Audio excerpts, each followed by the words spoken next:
Right? I'm just waiting for it to finish its thing.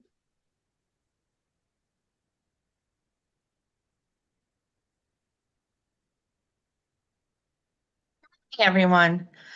Today is December 12th, and this is the meeting of the Design Review Committee. My name is Amy Perutsky, and I'm the chair of the Design Review Committee. This open meeting of the Design Review Committee is being conducted remotely pursuant to the Chapter 2 of the Acts of 2023, an act relative to extending certain COVID-19 measures adopted during the state of emergency signed into law on March 29th, 2023. All members of the Design Review Committee are allowed and encouraged to participate remotely.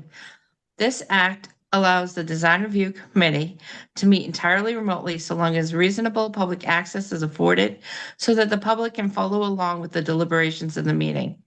The public is encouraged to follow along using the posted agenda unless the chair notes otherwise. Members of the public who wish to view the live stream of this meeting may do so by going to Northborough Remote Meetings on YouTube via the link listed on the agenda. Ensuring public access does not ensure public participation unless such participation is required by law. This meeting will not feature public comment. Members, when I call your name, please answer in the affirmative. Lisa Maselli, Here. Mark McMenamy, Here. and I'm here. Staff, Lori Connors, Here, Bob Federico. Here. Okay. Meeting business ground rules. The chair will invite each speaker or applicant to speak. We have no applicants today. And it is now 9:14. And welcome, everyone. We're going to go a little out of order today because I want to make sure we get to two of the items. I want to make sure we get to the sign bylaws because they'll be in front of the board next week. The planning board meets on Tuesday night. And then we want to discuss the municipal sign because the select board meets on Monday night. And we want to make sure that is finalized. And I'm going to start with the sign bylaw because I have it up. I don't know if that's okay. But we'll definitely get to both of them today. I don't actually see a share button, Lori. yeah, let me, you should be all set now.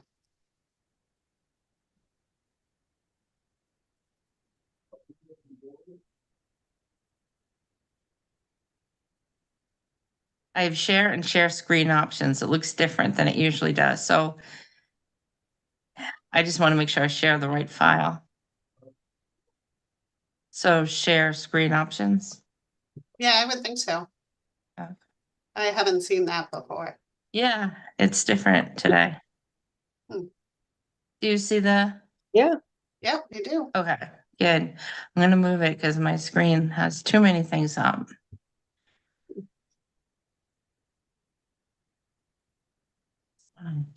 Ooh. Like everything. Can you see all my background things or just the sign bylaw? Just the sign bylaw. Okay. All right. So hopefully we can go through this quick. We did do a lot of this last year. Mark and I went through some of the wording last week. And so the first one on the list is banner sign. It's a non-rigid sign. It's already included under temporary, so not all banners are probably temporary by definition. So we just changed temporary to non-rigid. And vinyl is a type of plastic, right? Mark, is that what you mentioned? Yeah. So we didn't need vinyl because it's a type of plastic. Yeah. Well, you could put vinyl like. How would That'd be plastic like also. As long as it's non-rigid, it's a fabric. Okay. Or vinyl, right? Is non-rigid. Right. I mean, vinyl can be rigid, so. Yeah. Okay. Bob, did you see any problems with that? I'm having a hard time. I'm trying to figure out where I've seen a banner or vinyl sign that's not temporary. Hmm. I'm Yeah. I'm just trying to find an example of it where I can, non-rigid sign is fine because banners are typically flexible, and they don't, because of the nature of the fabric, they don't hold up out in the weather, so they're not durable, for anything better for like maybe 6 months or something like that. And then they really get tattered.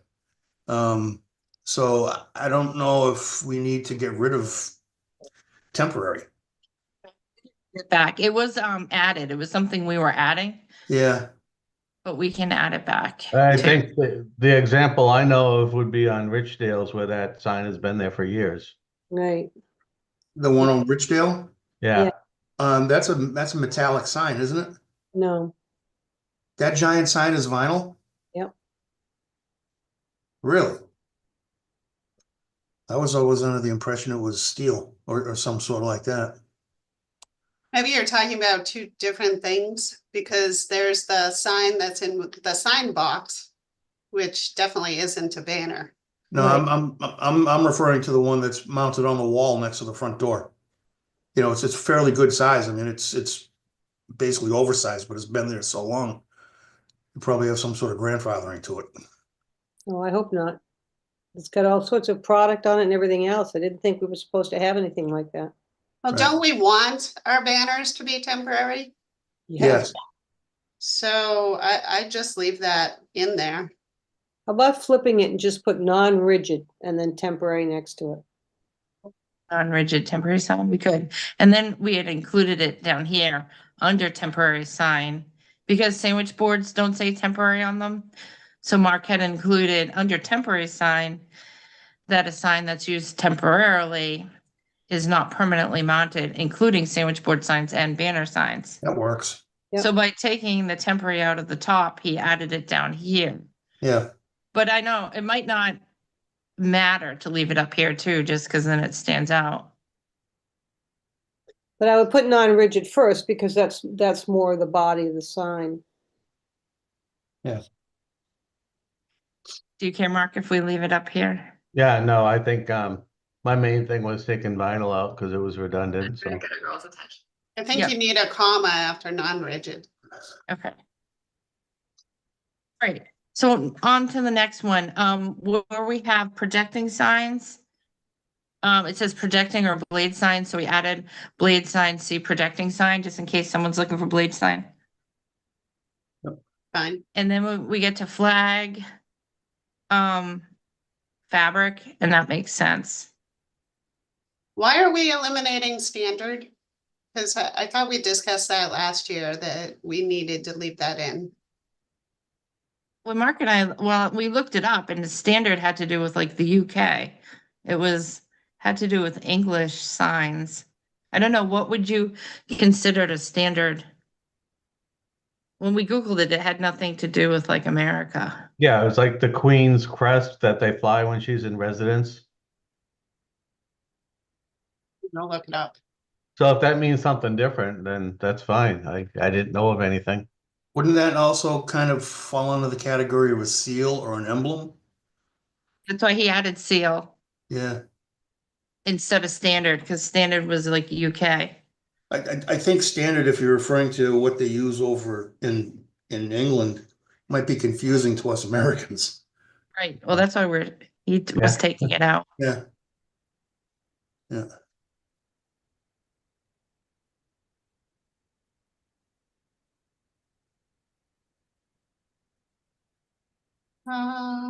Yeah, it's giving me all sorts of things, other than what I want. I think I typed in like Royal Standard to find what I thought it had meant.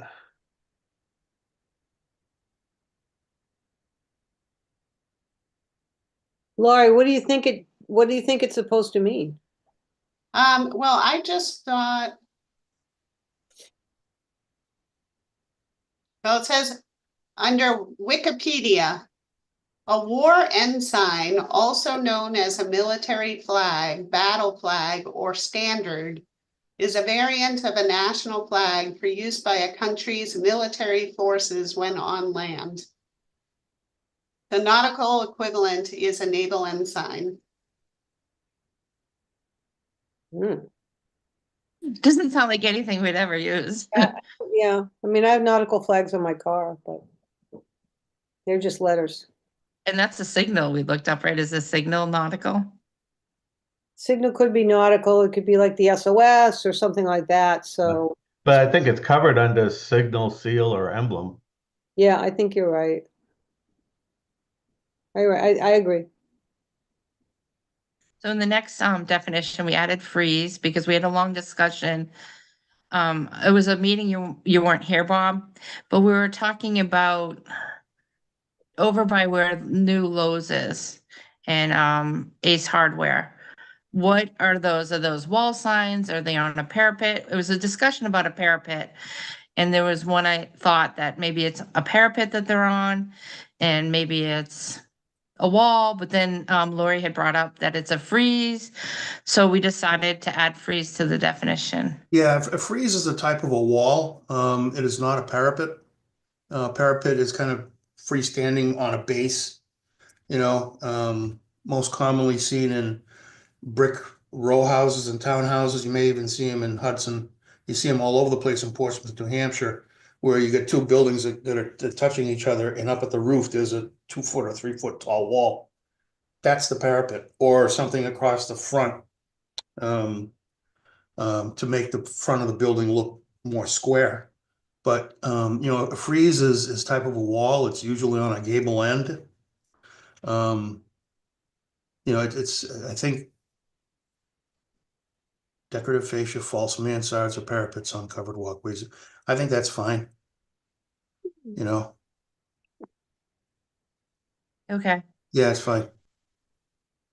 And then the next one down, the gasoline canopy sign was already there from last year. Yep. And then Mark thought maybe it should be fuel canopy sign because, we're going electric and do you want gas? Should we have gasoline or should we have fuel? Well, there's also diesel, which is a type of fuel. So, Yeah. if you have a fueling island and it's all diesel, if it's a gas canopy sign, then that could raise a question. So I I think, was thinking more about EV stations because some of those do have roofs now. yeah, if that's the case, I would probably add, gasoline / fuel / EV charging station canopy sign. Because it's all in the kind of the same category. Am I right, Mark? Yeah, It's a canopy over some sort of refueling situation for a vehicle, whether it's gas, diesel, or EV. Yep. They all serve the same purpose. So then over here where it says gasoline, it should also say. Fuel. Yeah, I would do that, gasoline, fuel, or EVs, and I would keep the top one just to say fuel canopy signs, Oh, that's a good idea too. because then you don't have all that on the, And then underneath it talks about all three. right. What do you guys think? Sounds Bob good and to Matt. me. It's easier to read. I think we're just lucky that gasoline and fuel fall in the same place in alphabetical order. Oh, you're always looking at stuff like that, Mark. There were no changes from last year. What? No These changes? are here from last year that we discussed. So Mark and I didn't have anything, but does anybody else have any? It's fuel, monument, blade sign, definitions. I think Blaine sign is added, right? Yeah. Yeah. I don't know why it's highlighted on mine, but not on yours. I don't know why. Oh, no, I think the projecting sign was always there. So we just, some people call it a blade, some people call it projecting. Yeah. So we added or blade sign.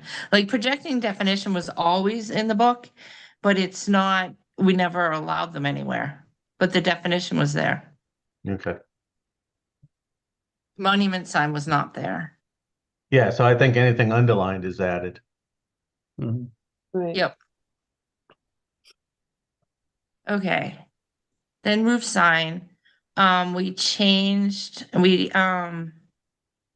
off the parapet part because there were some signs on like Blake Street where they had parapets and people, some of the signs we thought included parapets, but this is up for discussion, like, do we want to include signs on parapets or not? And they're not allowed right now on parapets? Is that what it is? Oh, no, it was. They are allowed on parapets in gambrels now. The sign bylaw change we had last year Mm. was adding that they're not allowed on parapets Yeah, or. yeah, they were included under wall signs and okay.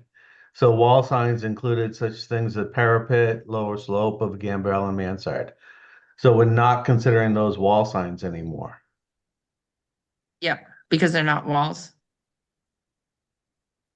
But Well, we that's, added in freeze to the yeah, wall sign. okay, so we're keeping parapet there. So parapet is still a wall sign because it's a mini wall, so. Do we, since it is a wall, we don't have to include the wording, right? Or including a sign such affixed to a parapet, or we do need to leave it there? Well, I think it's a parapet or freeze is okay. Well, I Okay, think down below you're calling the parapet a wall sign, so here you can't include parapet as a roof sign. So Right. it can't Right. be both, Yeah. it has to be one or the other. Right. Yeah. so that's why it's crossed out, yeah. So this is a bit of a change just because we're changing the lower slope of gambrel or mansard roof to a roof sign now instead of being spelled out as a wall sign. And it's one of those things where there isn't really any applications in town that I can think of anyway, where you'd want to put a sign on a gambrel or a mansard roof.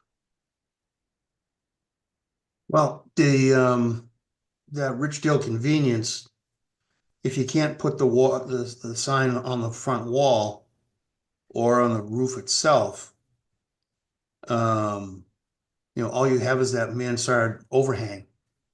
Yeah, but I think I was calling that a false mansard just because that building is mainly a flat roof building and that's a decorative feature. Well, I've always kind of maintained that whenever you have a mansard, it is providing shelter for whatever it is underneath it. So I would consider it part of a roof. We had this discussion with the sign down at the restaurant is now Caloritos. It's had multiple iterations over the past few years. And they mounted a sign on it and we had to take them to task to have it removed, aside from the fact it was put up without a permit. But, I remember a few years ago, we had a pretty lengthy discussion that, if it's a mansard or if it's a,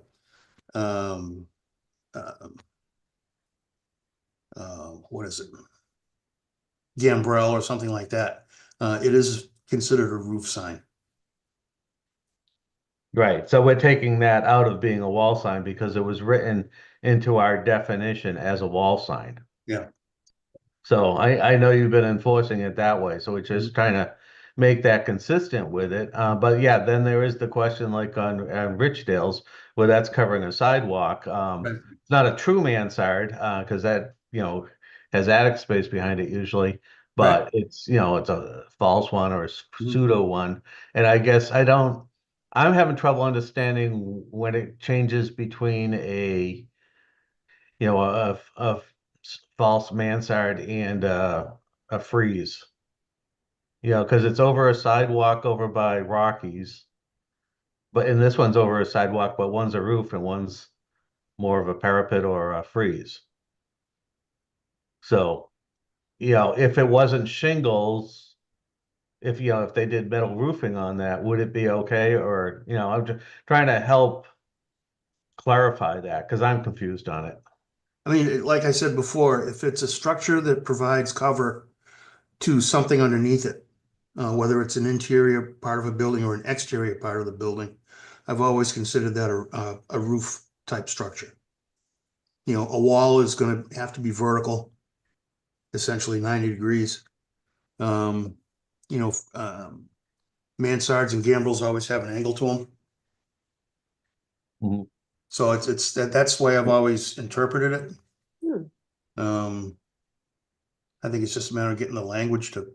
Yeah, I wanted to get ahead of this a little bit because if like Blue Square wants to put a sign Now they just added that, parapet,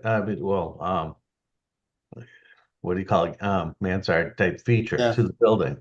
Yeah, And there's They're no not gonna- sidewalk under it, so, yeah, they're not gonna get a permit to put anything on that. okay. Yeah, it wouldn't seem fair because Sammy's couldn't, so. No, I mean, it's, like I said, I consider that a roof structure. Again, because it provides shelter to something underneath it. So if they were to apply to get a permit for, put something on there, I'm not gonna issue it. I'll have to say, it looks nice with that on there. Yeah,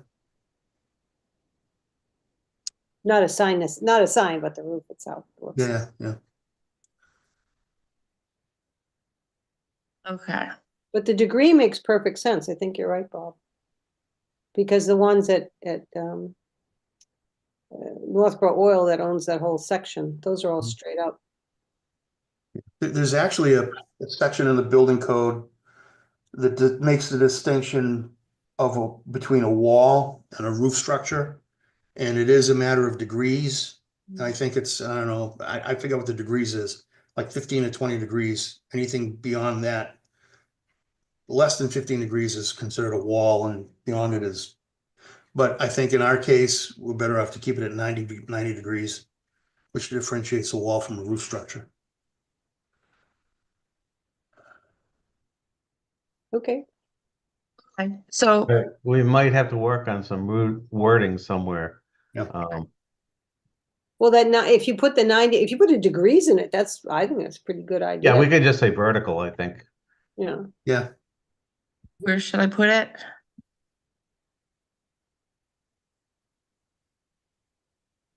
you'll have to defer to the men on this one. You want it under roof sign, or do you want it?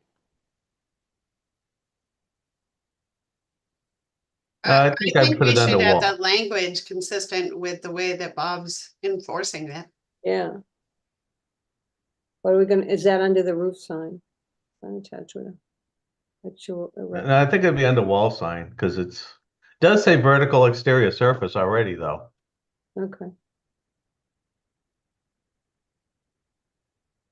So the maybe we wall don't sign need to. already includes vertical. That's a good catch. So then roof Yeah. sign.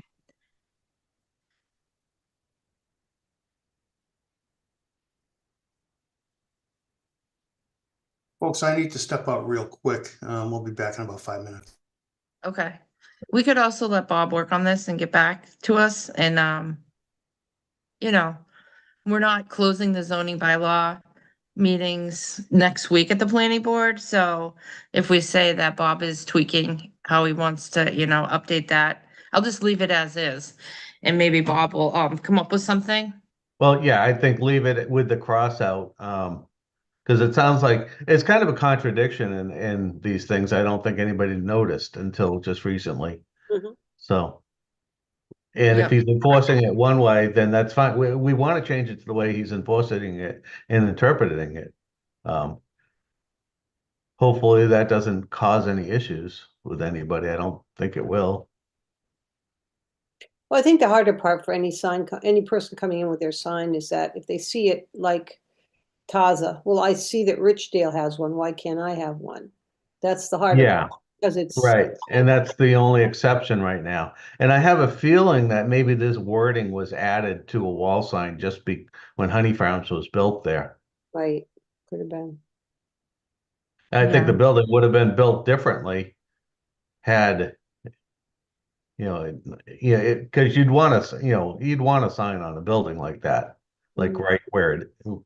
right on that frieze, basically. So they would have just made it vertical. Well, it was a two-story building at the time, certainly a corner building that has is now one story. It's blocked by the eastbound traffic.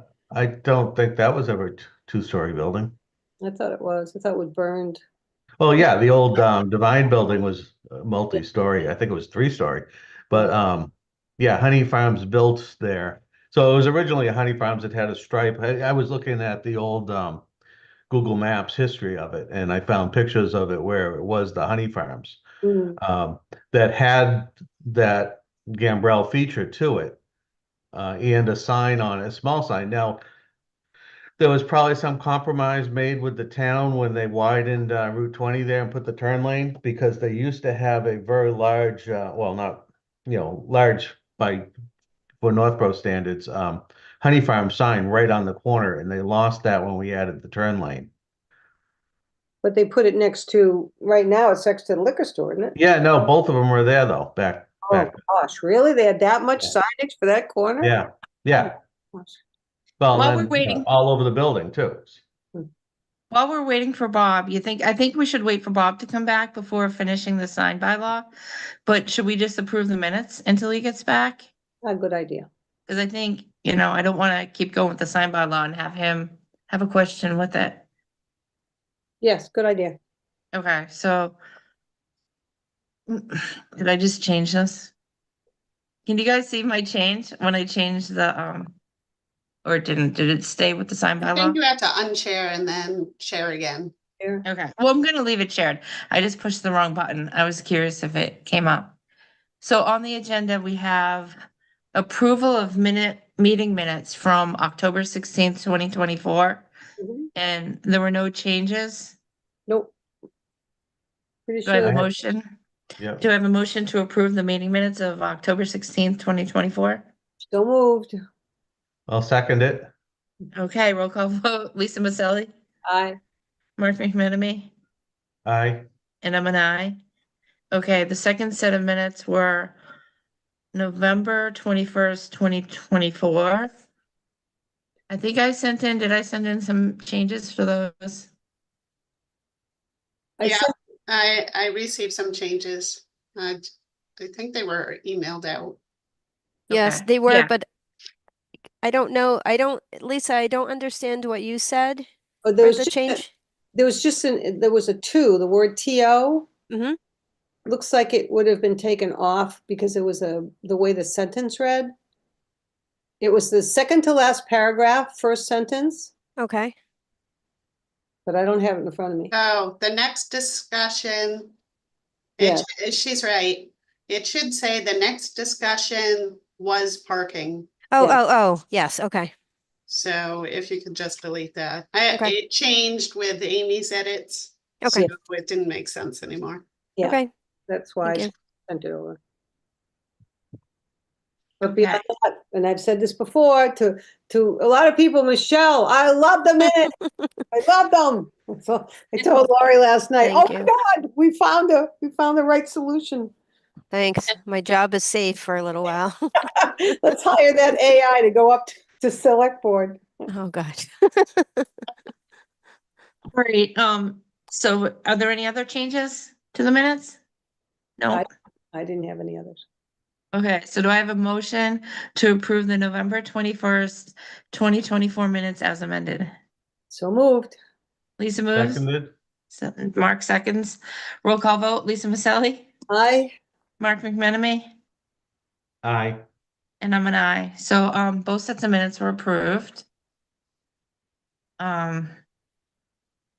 We don't have Bob yet back, so I'm trying to think. Should we go on? Lisa, you had sent email. I sent you emails. I hope you guys can open them. There'd be three things. There would be two. I photographed two of them, and then one of them's in Word. Okay, It would be everybody. Mark got it, Lori got it, Michelle got it. that was this morning, right? Yeah, that was this morning, just before the meeting. Okay, so if everybody, I can't share an email. Can you just take it out and put it onto your, download it? I can download the document. I can't download the email. No, you wouldn't have to do the email, just the document, Okay. and the two photographs. Because All it right. doesn't say a lot. Okay, I'm downloading the document right now. This is a letter, Lisa had, thank you, Lisa. She had worked on this municipal sign. And, it goes along with the downtown revitalization and a cohesive downtown. And, we were gonna write a letter as a design review committee. The Board of Selectmen will be meeting Monday night. And they are discussing ARPA items. So this is going to be hopefully funded by ARPA. Well, 3 of the signs. Oh, 3 of the signs, okay. And I can let you speak to it. I'm just trying to open it. Have it Okay, open if you want me to share. You got it? either I way, it just probably do it. opened, so I think I can do it.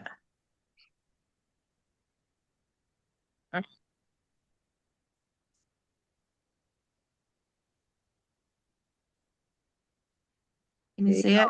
Yep. Well, it's big. You might want to, can you reduce the size? There you go. Oh, an error in spelling. What? So it's really big? I'll No. just scroll through it. Yeah, municipal building has got a spelling error. Okay. Subject. We have to add a year to the date.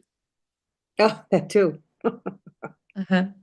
I think that's some, I bet you that's someplace in the ethernet and we just took off. Okay. Do you want to read it out loud, Lisa, since you wrote it, or do people just want to read it? Yeah, design review committee belongs up underneath your name. It just changed. Okay. I'll fix that. That's Yeah, just, that's a word mess up. You know, it decides to drop things down. All right, so it would start out with, in accordance with the downtown revitalization and recommendations from the master plan, EDI 1-3, explore options for creating a fresh and cohesive identity or brand for the new downtown area, such as a unified signage and facades, including wayfinding and marketing materials. The design review committee researched and reviewed many options and after careful consideration unanimously voted to approve the municipal sign design as shown below. Business signage plays an important role in the life of any city, town, not only because it supports commerce and the livelihood of individual businesses, but also because the overall appearance of a town's signage helps communicate and even define its character. Think about the differences in signage between Boston and Las Vegas, for example, and what that signage says about each of those cities. Just as business signage plays an important role, so does municipal building signage by supporting the identity of a town. Municipal building signs help to connect your town community. Why does it have a little squiggly line? I don't know. Okay, do you, wants you to say our. Well, there's probably like a space or something. It happens to me all the time. is it? Okay, Yeah, you can just ignore it. all right, Or delete it and retype it. Sometimes it fixes it. okay. So then we go on to, do you have a variety of different age and style signage on your municipal building properties? What does that say about the town's pride? The first impression is the most impactful. In most cases, the first impression determines their association with your brand, product, or place. According to the New York Post, one can have 27 seconds to mark their first impression. According to research, 7 out of 10 Americans form their first opinion about someone or something before they even speak. And that someone should be up on the line there. Municipal building signs are the first impression of a town and its pride in the business of running a town. Is that not You supposed shouldn't have an apostrophe in its. right? Can you fix that, Amy? Yeah. Okay. Look at that. Okay. I'm not a word person, so it's hard for me to work in the product. How they appear, design-wise, sets a tone for the ambiance you want to project.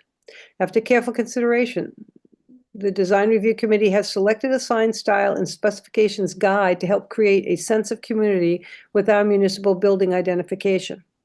Northborough's municipal signage can help to create a unity and a reinforcement of the village appearance that is part of the Northborough Master Plan. Again, this space. And I had actually put underneath next to plan in paren 2020. Do you want to do that? I mean, that's up to you. Well, then if when the new one comes out, you have to update it. But this is just a dated memo, so it's fine. Okay. So it's either one you want. Either way.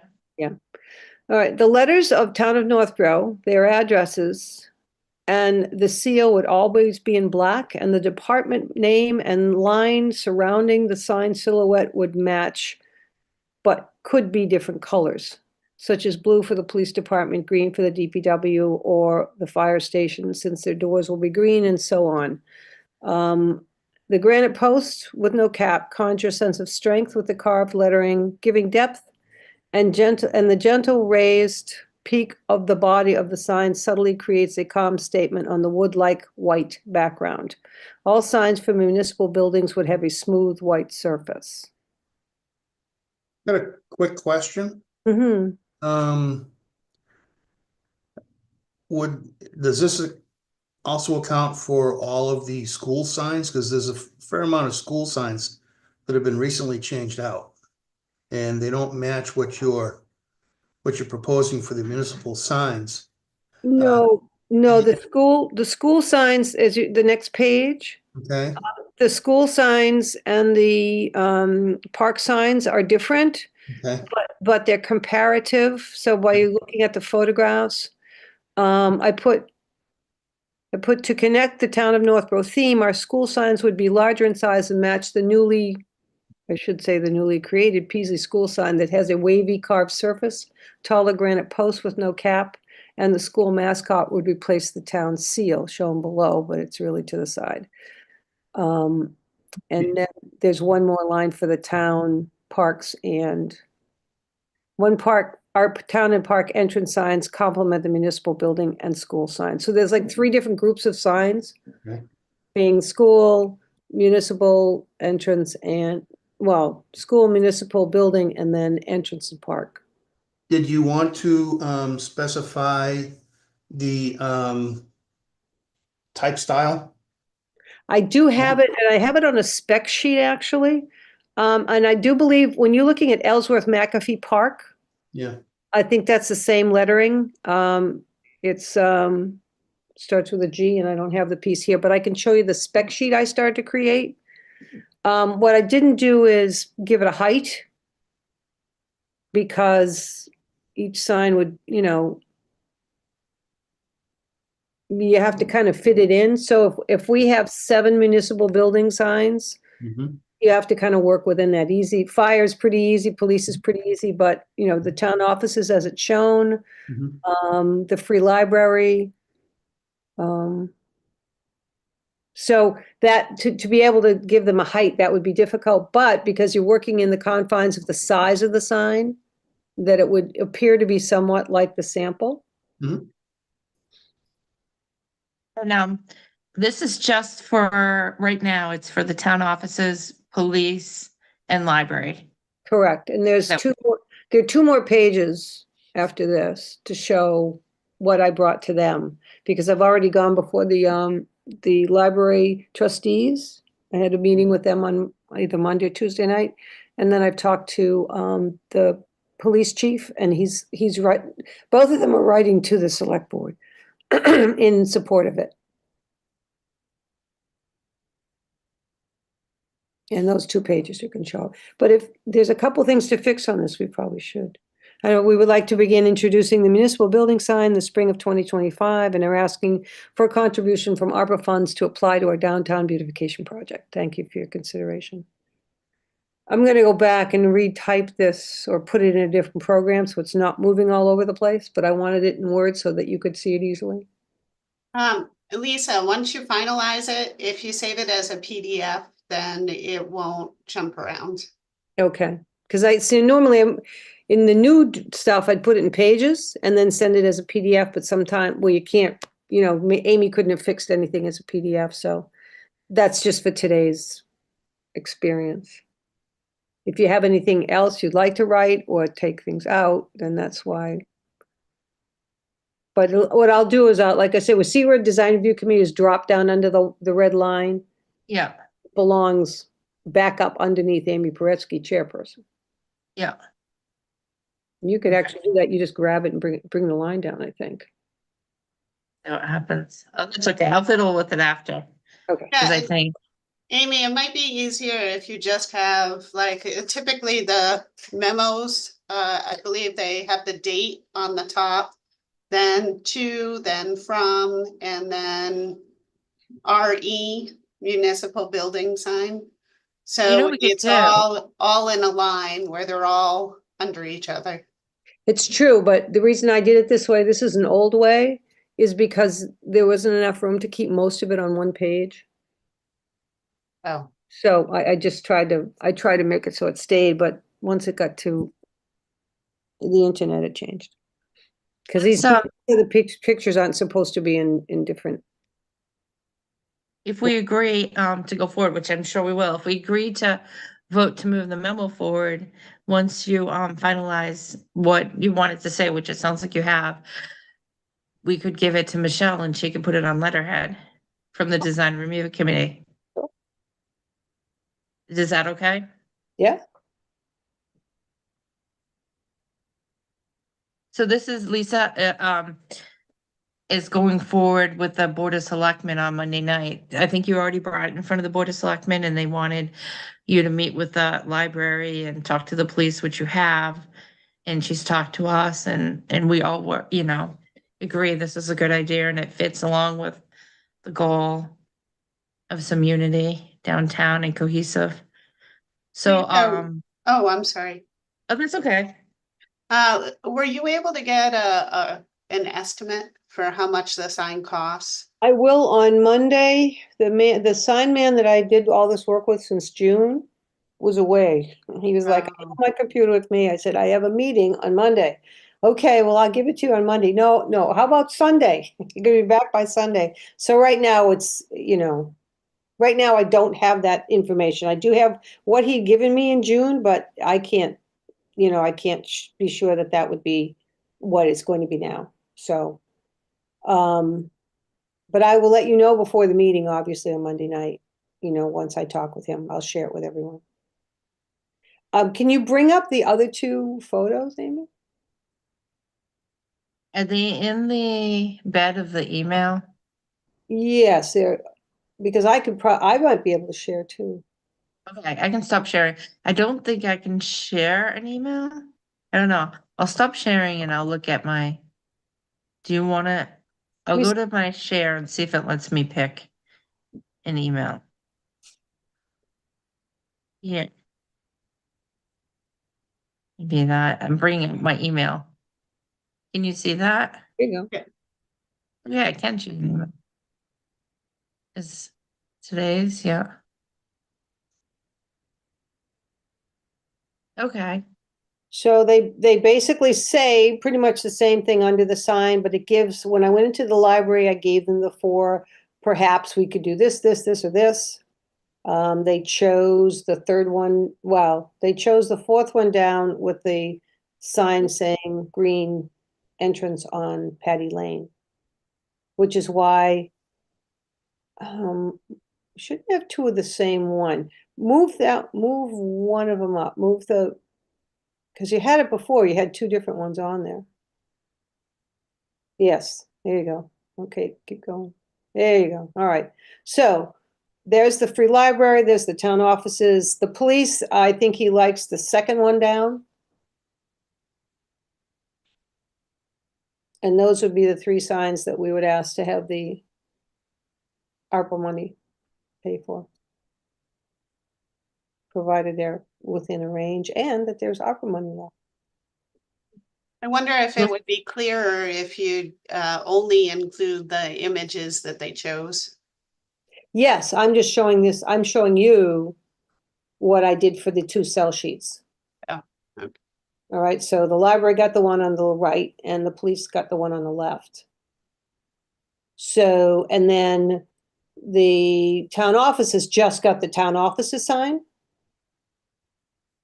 And these don't have to be at the Monday night meeting. It's just to show you what I did. But their letters of support would also probably have copies of those. Okay. And is this something that, I mean, I was asking Amy this morning, is this something that, Laurie, you can come in and make the presentation and I'll sit with you, or how do you want to do that? Once I have all the numbers. If you want me to, of course, I was planning on doing it remotely Oh, okay. on Monday night.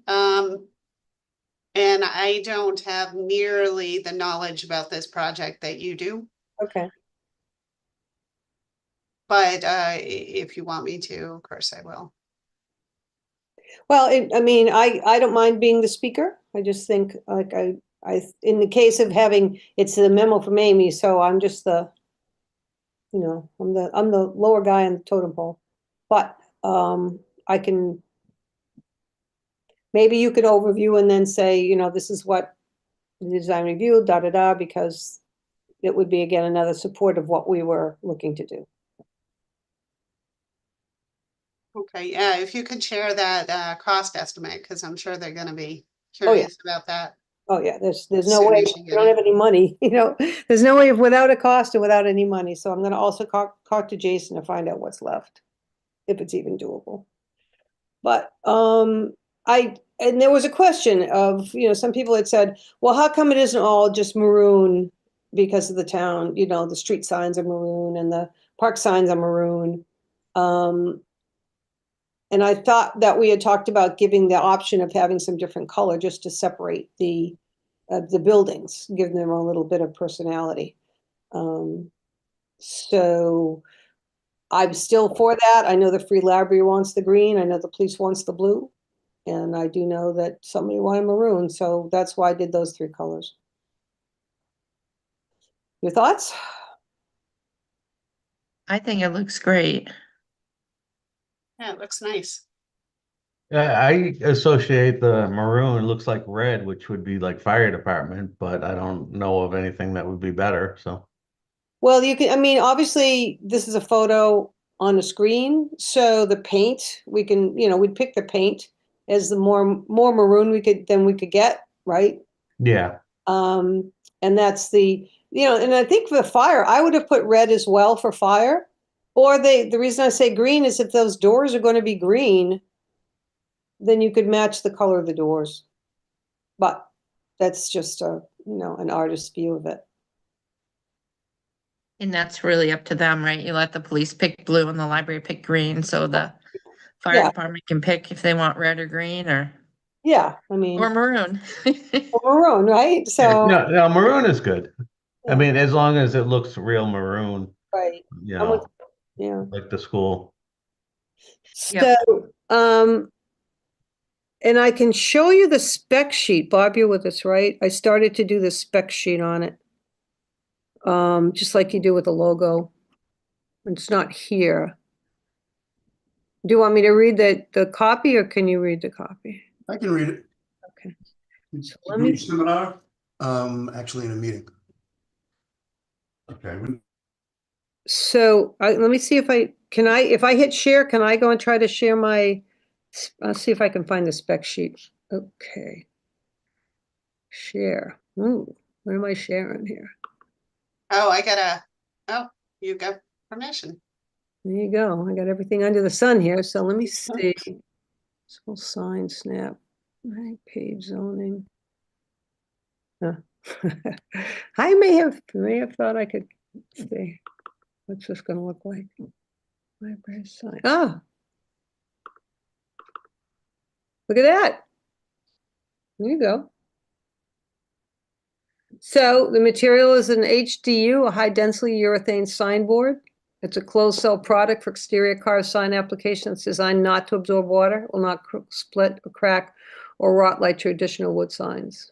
The depths of the signs are 2 inches, width and length, depending on a large or a medium sign, are shown. The outline cut, I asked the sign maker how you would describe it, or was there a name for it? And he just said a gentle curve. So I have to write that in. Surface finish smooth, background color white. Additional element, town seal on a raised circular bed. Additional signage was what we had for the library. We could do it, I think, and it's funny because I've seen it now. Amy sent me some pictures and then driving through town. It seems as though the Northbros, what is it? When you visit people that have passed, what's that called? That Funeral- building, what is it? Funeral parlor? The funeral home, yeah. So if you look at the funeral home, he has the name of the funeral home is above, and then below is the name of the funeral director, if that's what it's called. But those are on and attached, both to the granite. When I designed the libraries, I was thinking just putting an eye hook and a hook that they could just put on for that green. But we could change it to be like that, where the green, go to Patty Lane is directly on the sign. And then they could have an iron hook down below if they wanted to, say art show today or something. But those are options that you guys can decide upon. The outside, the lettering in the outline is carved and flat. Oh, there you go. Look at that, Bob. Font, town and building property letters, Georgia bold, street address letters, Myriad Pro. Yeah, I think this is important because you're talking about unity and style and all that sort of stuff. And, you don't want a script on one sign and a block type on another. Right. So whoever this goes out to, whether it be the sign manufacturers or the department heads are going to be working with the signs, this needs to be stapled right with the package. Right. Right. And, and I think having that already decided, you can tell the difference, So you have serifs or no serifs and the thickness and that sort of thing. So the Georgia bold, I believe, was used as the word park. If you look at the Ellsworth Park sign. Yeah, I'm sure it is. I haven't paid attention to it. But branding is very important, as a lot of major corporations, they have entire departments to do this. And typically when I worked at Liberty Mutual, they had 4 binders of signage and logos and the rules and regulations and the types and the fonts and the colors. It was like reading a building code book. Yeah, it's true. And I just think this is important because what you want is continuity, with what you're putting out there. Right, absolutely. And I had to work with Astra Pharmaceuticals for 7 years, and boy, there were a lot of specifics. So it's easier just to do it and have it done. So if there's something else in the specs, let me know and I could put it on. I'll have to go back and find out what the letter height for the mediums and for the large sign is for the body, because everything else will stay the same. The town of Northborough will stay the same, and the seal, obviously. So the granite posts at this point are 6 by 6. Most of the lengths would be 7 with 3 underground, but you want it to be at least 3 feet off the ground for the base of the sign, especially because of snow or if you want to put plantings. We could specify 2 because we talked about this, what height or type of plantings you want to put underneath it, so you don't have sign of flowers coming up on top of the signs, because I've seen that. Actually, I took a picture of one because it really didn't look great. They weren't being watched. If you get into hosta, the hosta is great because it never really gets high until the fall when the flowers come up. And then they get about 2 feet high, 3 feet high. So I didn't put that in because it's not the sign spec, but we could add that if you wanted to. And depending on the terrain, I think we wrote it in that way on the cell sheet has the terrain, like what the terrain is. So you might have, if your terrain was, in the case of the town offices, you've got it going up a hill. So one pillar would be shorter than the other because of the height to make it straight. So I described that in the cell sheet, but I could put it here. I just think it's obvious that you're going to hold it straight. And normally, even though I put in, I may have to change this because I talked to the sign maker, the granite posts finish. A rough chisel is usually what you see, but then there's a thermal, which is the smooth pebble. They use the thermal side to put the brackets on, so it's straight. But this Sorensen, I believe it's called, in Shrewsbury, makes a standard that's a 2-to-2, so that 2 sides are the rough and 2 sides are the thermal. When I talked to them, they said you could do a 3-side and 1, but it would cost more money. So we don't have to be that specific, because somebody probably wouldn't notice, but you would definitely need to have the smooth side so that you could put the apparatus together and it would be more secure. And then the top finish of the post is just the flat, no cap, no apex, meaning the point.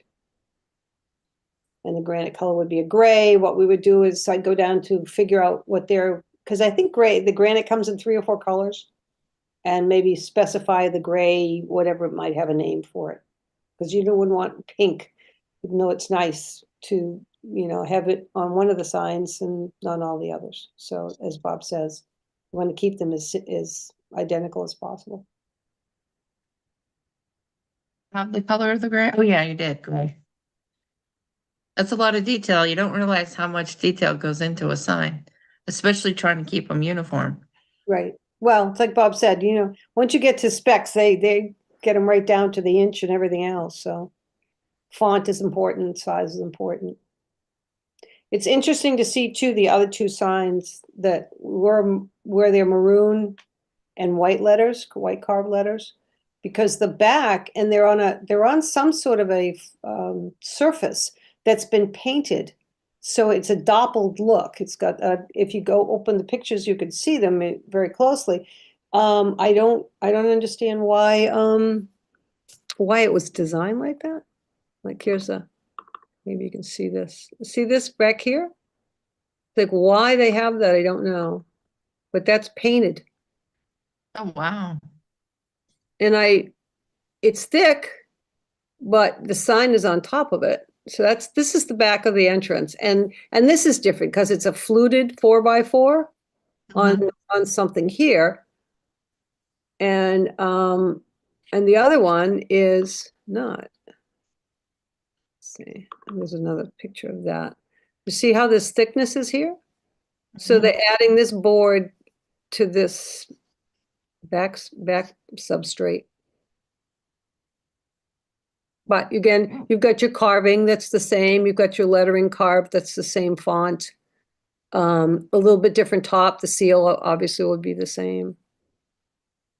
Let's see if I have another one. I think it looks nice. They'll all be downtown on the main street, the library, the Yeah, right now. town offices, police, and fire. So when they're all, and the granite posts look nice. I like the granite posts over the painted ones. They'll match the common too as the granite posts. Yes. Let's see. There it is, right here. The flutes on those signposts can present a problem. When we built the Grafton Center Fire Station, we put the signs up. They had a maroon post with fluting and gold leaf inside the flutings, and Wow. first of all, it's a maintenance nightmare. But if you put flutes in like a white column, they're going to collect dust and dirt really, really badly. Whereas if you have a granite post, it'll get dirty and it'll weather all at the same rate, Right. as opposed to having a surface and then an indented flute. That's just my experience, is that, any kind of fluting gets dirty, and Right. you can really see it over time. Right. And that shows just in those signs that are the entrance signs. Yeah. So, and this one doesn't have the fluting. Right. And it goes through town. I'm pretty sure they just put them on a white pillar. Originally, Peasley's sign were on these smaller white pillars. I think they were very small. They didn't look like a 4x4. They Yeah. ended up giving way, and the sign fell on somebody who was trying to put a message on it. So they went out and bought that new sign, which I thought was amazingly beautiful. It just turned out to be the same sign maker. Yep. So, but you've said the schools have done others. Have they done others after Peasley's? I'm not sure. I just noticed the one on Maple Street, and I'm like, wow, that's pretty nice. And Yeah. then I think to myself, did I give a permit for that? I don't know. But I mean, I like that sign myself. I was just delighted to see that. So, and I'm hoping the other schools will do that. I don't know how they're going to manage it, but I just, I added it to that because we can't change every sign in town. That's financially, unfeasible. But this kind of gives that same sense, you know, the letter's the same, the carving, you've got the seal, there's some of the elements kind of pull it together. So I would think maybe we would go with this color, the background color of the Ellsworth McAfee for the maroon. Is that something everybody likes, or should it be darker? Oh, it's not gonna be a white background? No, for the font, for the letters and the Oh, okay. Yeah, I think that it's a Mark, you're the one who noticed the color. Do you think that color looks maroon? Yeah, I think isn't that Algonquin maroon? Yeah, maroon and gold.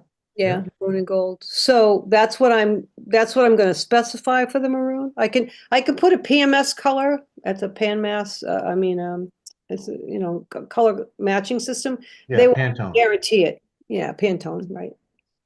So, but at least you'll have something so that there is a, you know, semblance. And I think it was out of deference to Lori wanting to have some different colored signs that we ended up giving the choices. And I think it was a good idea, so. Okay, I think it's great. I don't know if we have to vote on sending the memo forward. I think we're all in favor, the three of us. And if there's any updates, like if anybody has noticed something that a typo or had some grammar and wants to send it on to Lisa, or Bob, if you notice something missing from the specs we have to add, then Lisa, do you mind if people reach out to you if they have any input? Not at all. Do you want, should we include the specs to the select board? Do they need to know that? Or what do you think for the presentation? You guys let me know what you'd like me to do. I would just say that, you know, I don't know if they need to read the specs because, you know, this is kind of in the weeds. But I think it would be a good idea just to mention that you have a spec sheet that dictates, you know, the colors, the fonts, the sizes, all the stuff, so that there's uniformity throughout the town. Okay, You know, I would just make that as like a one-line comment, all right. you know, because, I mean, you know, the select board better than I do. Do they want to get into the weeds? It depends on who's presenting. Okay. So, in all honesty, so maybe that we can add that to the bottom of the letter? Hmm. That would be good, I think. And then, you know, if they want to see it, we'll just send it in, but I don't think they're gonna care about this part of it. It's for us. And for the, you know, department heads and the sign makers. Maybe Um, I'm going back to the vote. Maybe we should take a vote because they might ask, how did the board vote on it? So maybe I'll take an official vote. You know, sometimes. Do you agree? Yeah. Yeah. Okay. All right. So,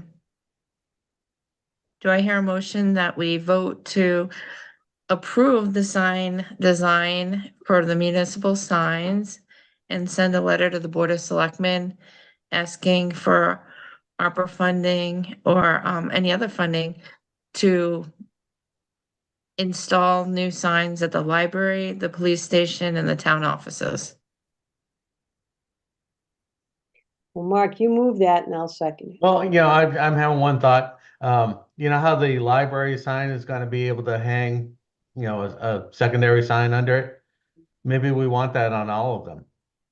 You know, so like if there's a watering ban, the town hall could hang it, something like that.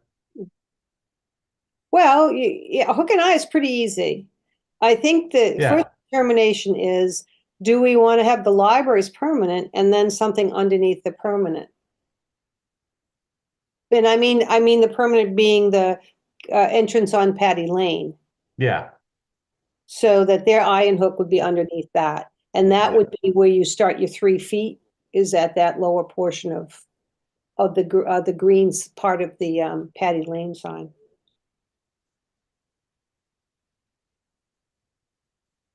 I And would then- think Hmm? their entrance on Patty Lane has to be permanent because they wanted that, right? And it's never gonna change whether they hang something else underneath, so I do. So I'll go with them and I'll make up another picture so everybody can see it, but it would probably, I think should be a 2-inch airspace between that and the one above it. Because you don't want everybody else's sign, you want that shape to be specific to everybody's municipal sign. But because there's some alterations, it should have a little bit of space between it. If you know what I'm saying. But hook and eye is pretty easy, right? Yeah, I guess, I don't want to slow things down, so should I just move that we go with this? Yeah. Well, yeah, I mean, we're gonna fix the municipal sign specs, so we can put that on the sign specs.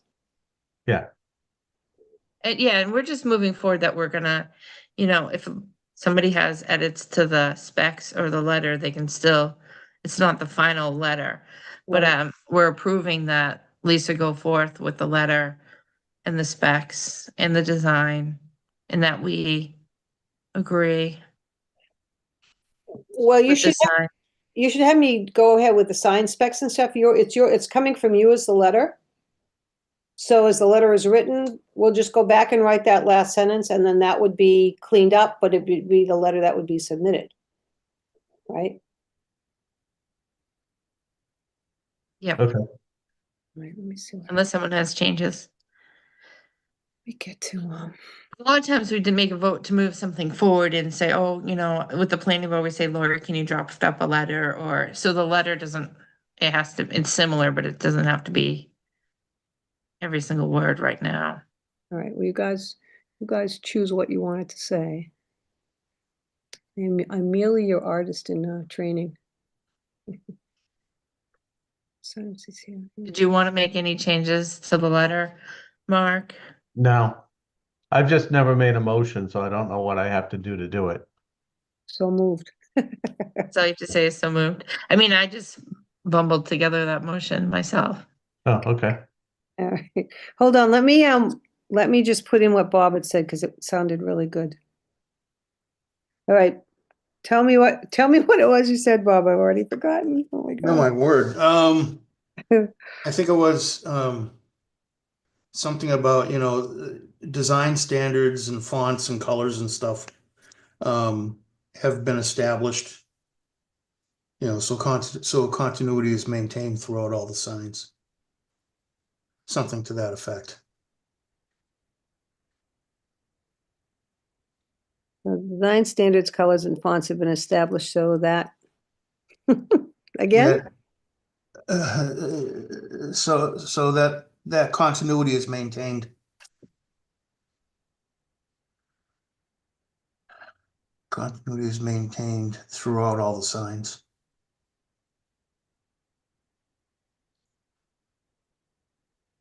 Now I would, The municipal building signs. now I would go back up to the top line that you had there. Design standards such as colors, fonts, and other details.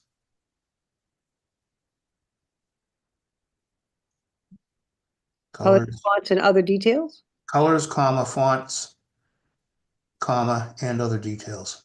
Okay.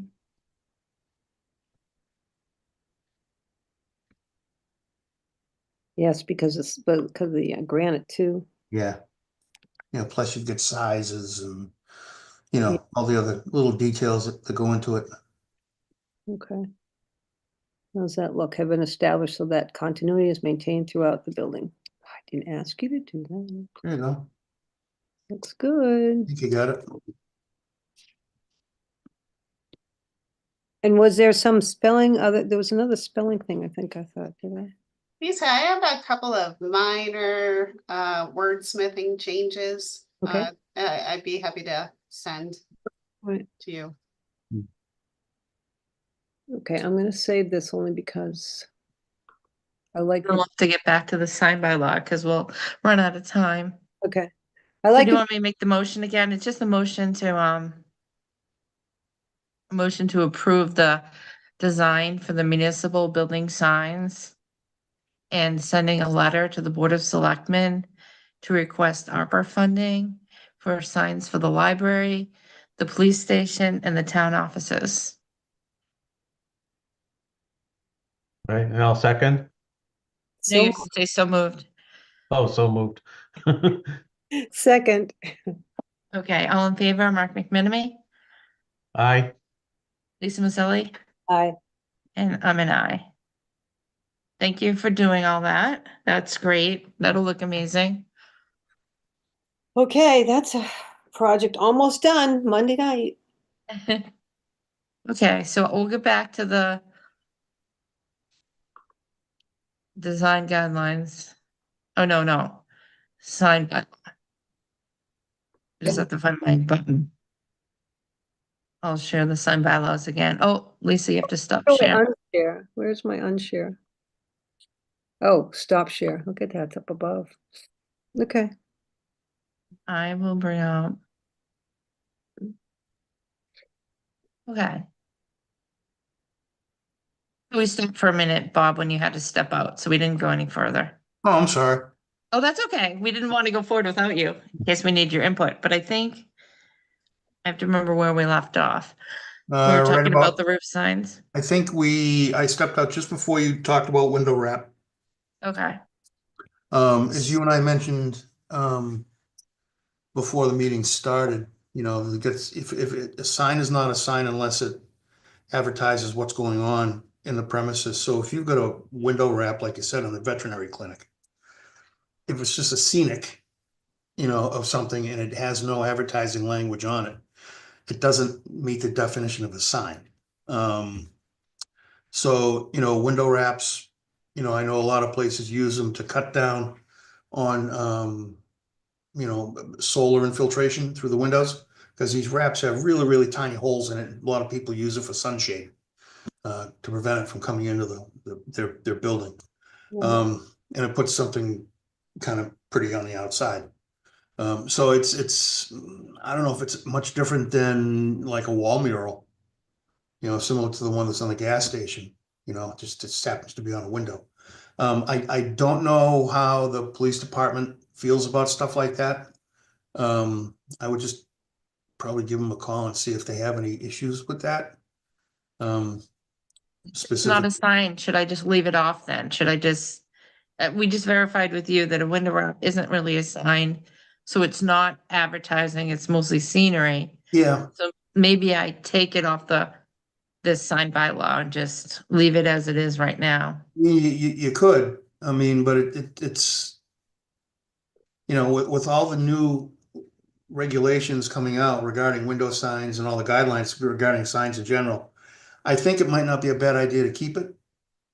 Okay, and just say, a window wrap is applied to a window to create a custom design pattern or color that does not advertise, what's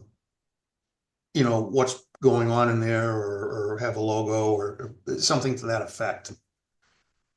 Well, again, a window wrap was designed to be an advertising piece back when they started out with bus wraps.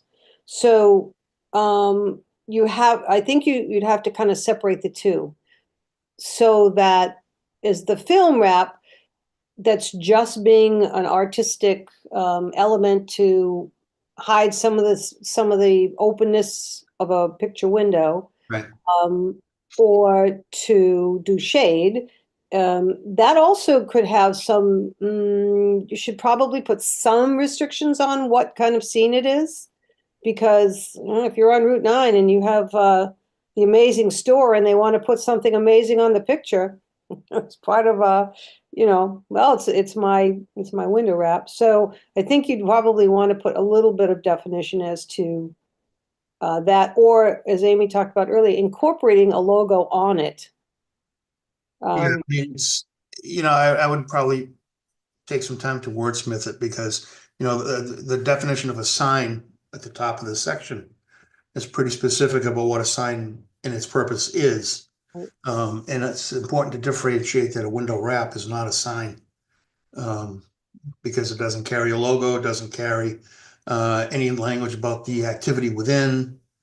It's just basically a pretty picture, Well, yeah, you We should. leave that you to should you to wordsmith and then bring it back to us? Yeah. Well, we have another, we have another month to work on it. Yeah, we're going in front of the planning board actually on Tuesday, but there are certain things that we can say that are being finalized. Because, Like because this wording is a film that is applied to a window to create a custom design. That custom design would be say EMS would have some guy hiking up a mountain. Right? So that would be its product or part of its products. But Yeah, I mean, if actually, again, Amy and I were talking about I think it was the dog therapy place yes, across from Rocky's Hardware. yeah, They've got a bunch of them on the windows, and if it's a dog rehabilitation facility, and they've got pictures of dogs playing out in the field, mhm, what is it? yeah, right. It's a real big gray area. So maybe they should do, if they're gonna do something, they'd have to have some sort of connection, I suppose. I don't know. It's hard. I like window wraps. I think they do a great job. Yeah. I just don't want to see, a custom piece that's made with a lot of Coke bottles and everything else there. Yeah, I think. Yeah, no, I Yeah. agree with what you're saying. Yeah. It's And just a matter of making the language work. yeah. Because once you start, when you describe what it is, yes, it's a film of Light of the Window, period. And then you start to go into a little bit different Mm. sign on that. So I think a window wrap, a film that's applied to a window, period. And then you can then describe what it is that film might have on it. Okay, I just grabbed a definition online that they had, so I myself did not know how to define it. Yeah, it's interesting because when they did it for the buses, they did it and 3M made it, and you could sit in the bus and look outside. And everyone was so excited about that. Plus it was, it did shade them from the sun. But And I think it would be great on like the mobile station if they wanted to do one, versus all, because they might be blocking the sun. Yeah. But then they get all these free product posters and just put them up all over the window. But if they had a nice window wrap, it might serve the purpose. I agree. Okay, well, we'll work on wordsmithing that. So everything was all set until we got to that. Yeah. And that will be wordsmith going forward. Design review. Okay, This so signs are allowed on awnings now? Well, that's up for discussion today too. Okay, because typically they were not allowed on awnings. And then I Right. thought there was some language that they said a sign can be put on the apron of the awning, which is the Right. vertical, the little flap. I don't know where you folks landed on that. I don't think we've officially landed. I think that was up for discussion today. I agree. I'm not a fan of lettering on awnings, but I mean, the thing is, if you letter an awning, you're putting a sign on a piece of fabric. Right. So, how do we reconcile that when we have, we've already talked about the definitions of a temporary sign being fabric and not a permanent. Well, Nothing. I think we talked about that being a banner. So an awning sign is definitely different than a banner. Add the definition down here underneath. Didn't we? Talk about warning signs.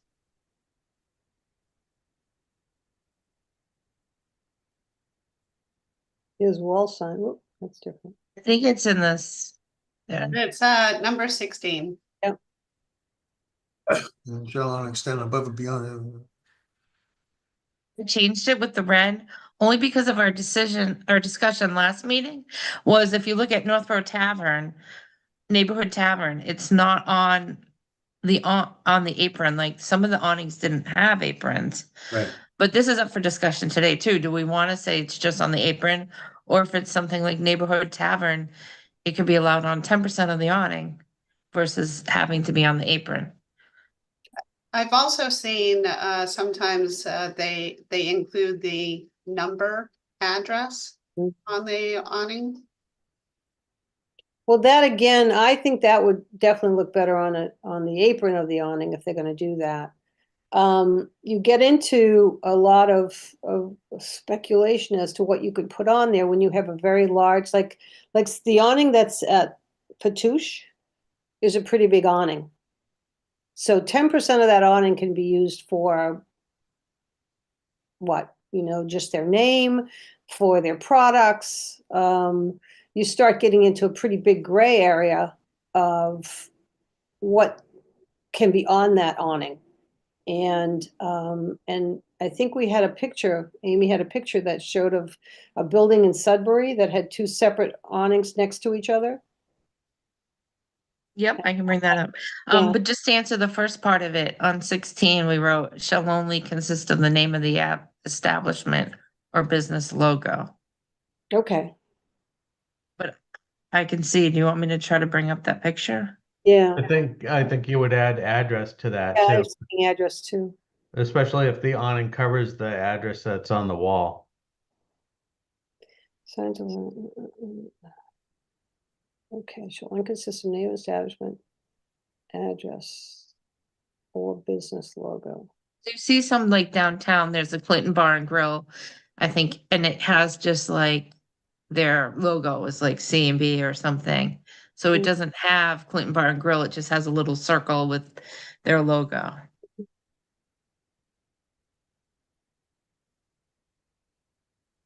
I can see the awning picture. Now, if I click on it, did it open or no, I have to stop sharing and reopen it? Yeah, you have to stop sharing and reopen it. Okay.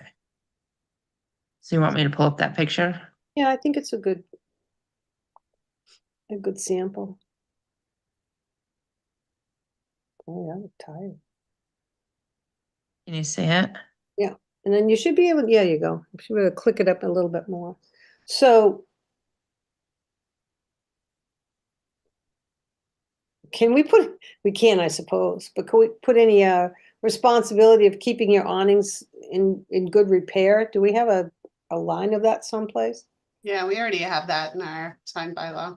I mean, we have a sign bylaw requirement that says signs have to be maintained. The thing is, an awning is a building element, and it needs to be maintained under the building code. So, you know, I don't know if an awning, like you said, you get a red one and a green one here. If you wanted a pair of red ones, is there an enforcement for that? I'm not sure. Yeah, that's the only concern once we open up awnings on signs on awnings. It's, yeah. Well, that's it. And you know, right now he's got his cleaner's name. Looks like I can't read the two names above it, but it looks like the sign that they use at Choice. Yeah. So that I definitely don't like the way that looks. But and then you got three here. You've got a green, a red, and a black. And also, there's so many different. I'm pretty sure Bob would agree. Nowadays, it's not just the fabric. There's the ones that have the bolts in the building, and it comes down, and it almost looks like a pergola. That style they have, which was kind of cool in Western Mass. They have some that can be solar, so that it's like tubes. Yeah, we actually have those on Hudson Ave, Pepper's Catering.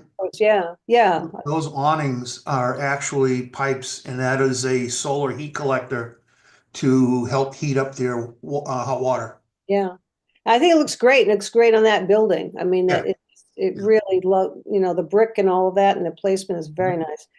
But Yeah. is that also considered an awning? Is that something that we should also address? That is considered an awning. The thing is, an awning is allowed as a building element, provided it does not exceed 54 inches from the vertical facade of the wall. So if it's an awning that's beyond 54 inches, it needs a permit. It's considered a building element. If it's a hard awning and the building is sprinkled, you need to put a sprinkler head out there. So you're gonna find most of your awnings stick out from the wall about 53 inches or 53 and a half. And typically they're aluminum framed with the canvas skin on it or the vinyl skin or whatever. But like I said, that's a building element. I'm not sure how we could control that in terms of color or design for that matter.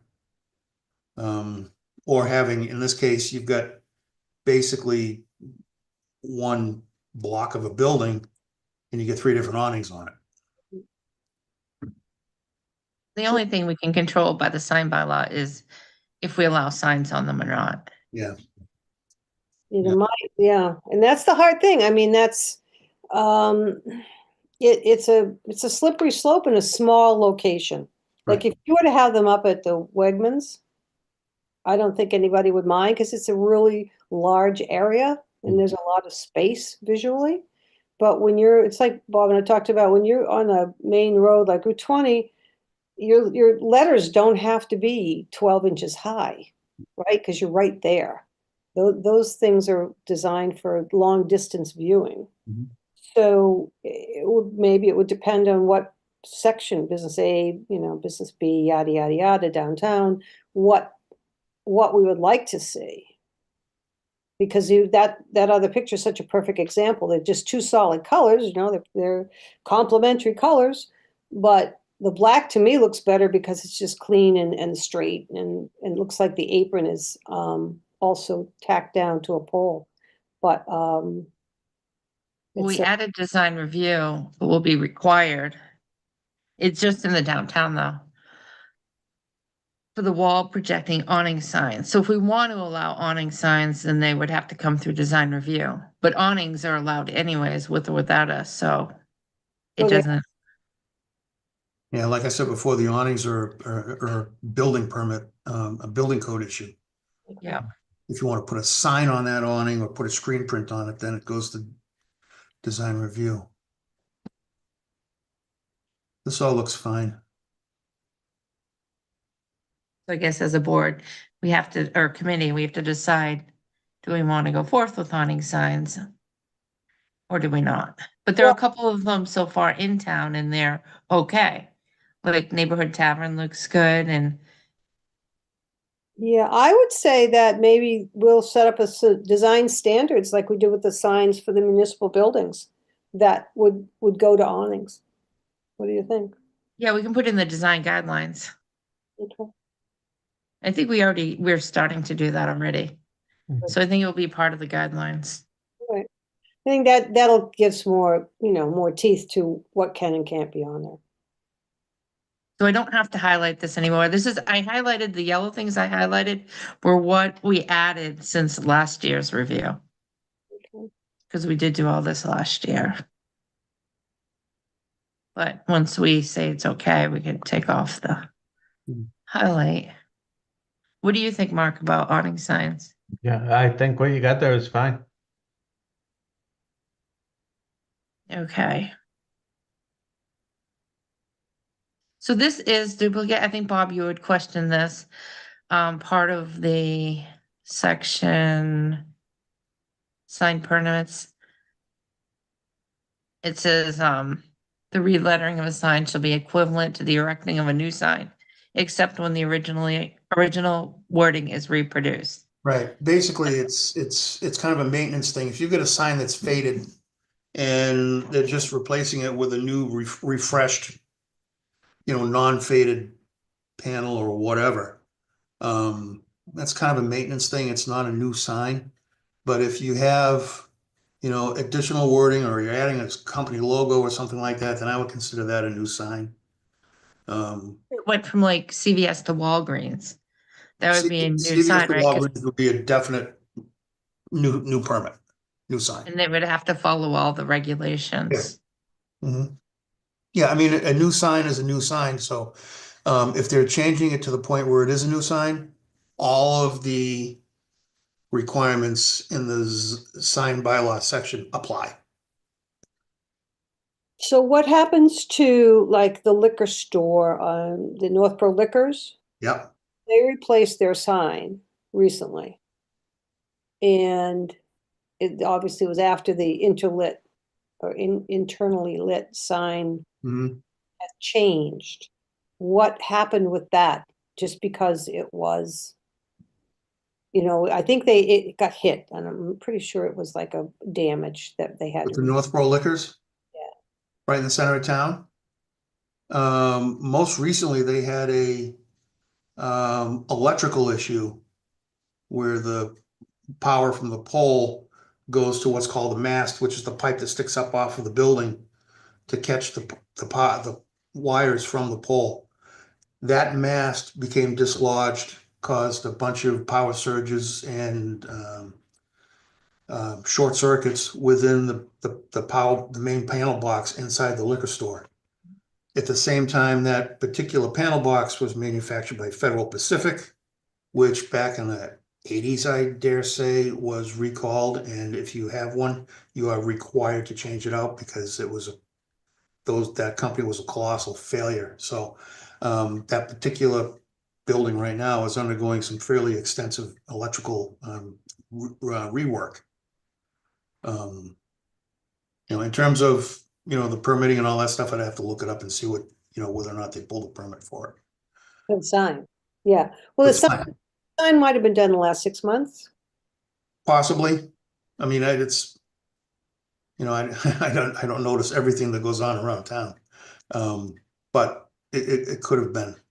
And the only reason I know is because Taza told me when I Yeah. went to talk with him, so. Yeah. So they're gonna rework that? They're gonna do you know if they're gonna keep it what it is, or they're gonna sell the building? Last I heard when I spoke to the manager or the construction contact there, the actual owners are actually out of the country at the moment. Yeah. But they're committed to getting it fixed and keeping it as a liquor store. Okay. They had a question about what do they do with the inventory with all the bottles? And I said, well, you're gonna probably file an insurance claim because I don't know if the insurance company is gonna make you change out the inventory or just clean the bottles that are there. I don't know. That's an insurance issue. I don't get involved. Good point. So, but they will have, last I heard, they intend on staying. They're gonna redo the electrical and they're gonna put in a much, much improved fire alarm system. So Okay. Good know. they're taking a bad situation and making it better.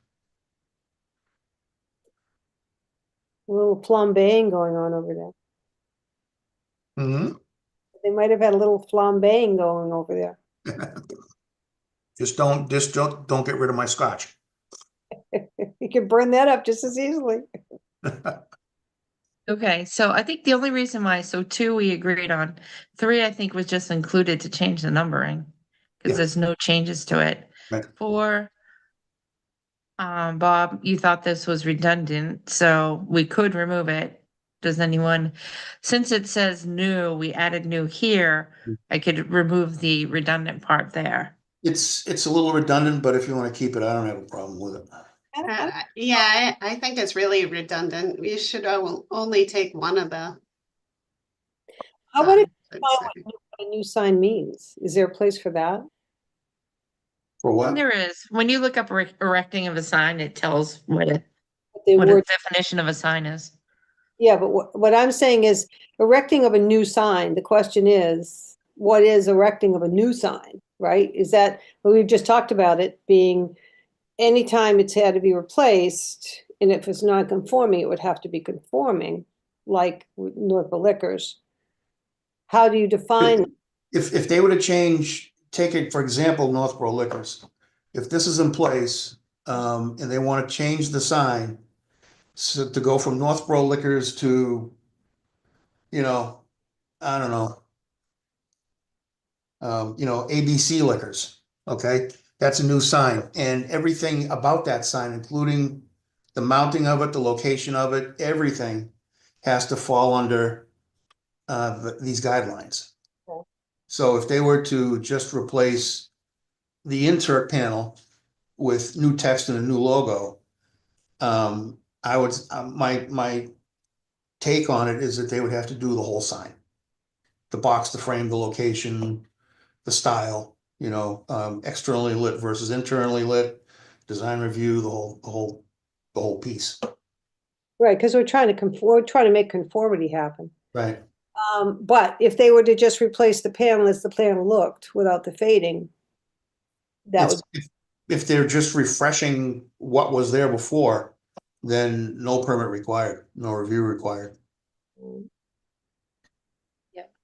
so maybe that's why I'm saying that ambient and that nuance, maybe someplace that we can definitely. All right, I'll have to look that up. I do kind of think it might be in there. It specifies, like, if anything other than the wording changes, then it's a new sign. I think it actually was up here. No, it's definitely in the Oh. definition. It's right in It's front right of that above it. part. Yeah, it's right there in front of what you want to delete. So if it's relettering, it's a new sign. Anything but keeping the same exact sign with the same exact letters is new. Well, then, okay, then relettering is different than what that is, that the word relettering. That's always been there. But relettering is, so if you're going from Northborough Liquors to ABC would be relettering. In my mind, That would be a new sign. It'd be a new sign. yeah. But refreshing could be called, what's the word, just came and went with me. Like I said, if you've got a faded sign, or if you've got somebody who threw a stone through a sign and they want to replace exactly what was there, I think that's the way we've always Yeah. run with it. Okay. You know, if it's, like I said, if it's an ABC sign versus Northborough Liquors, yeah, by all means, it's a new setup. So should I take off this part? Is that what we're agreeing to? We'll say new sign, but take off any new sign shall comply with this bylaw.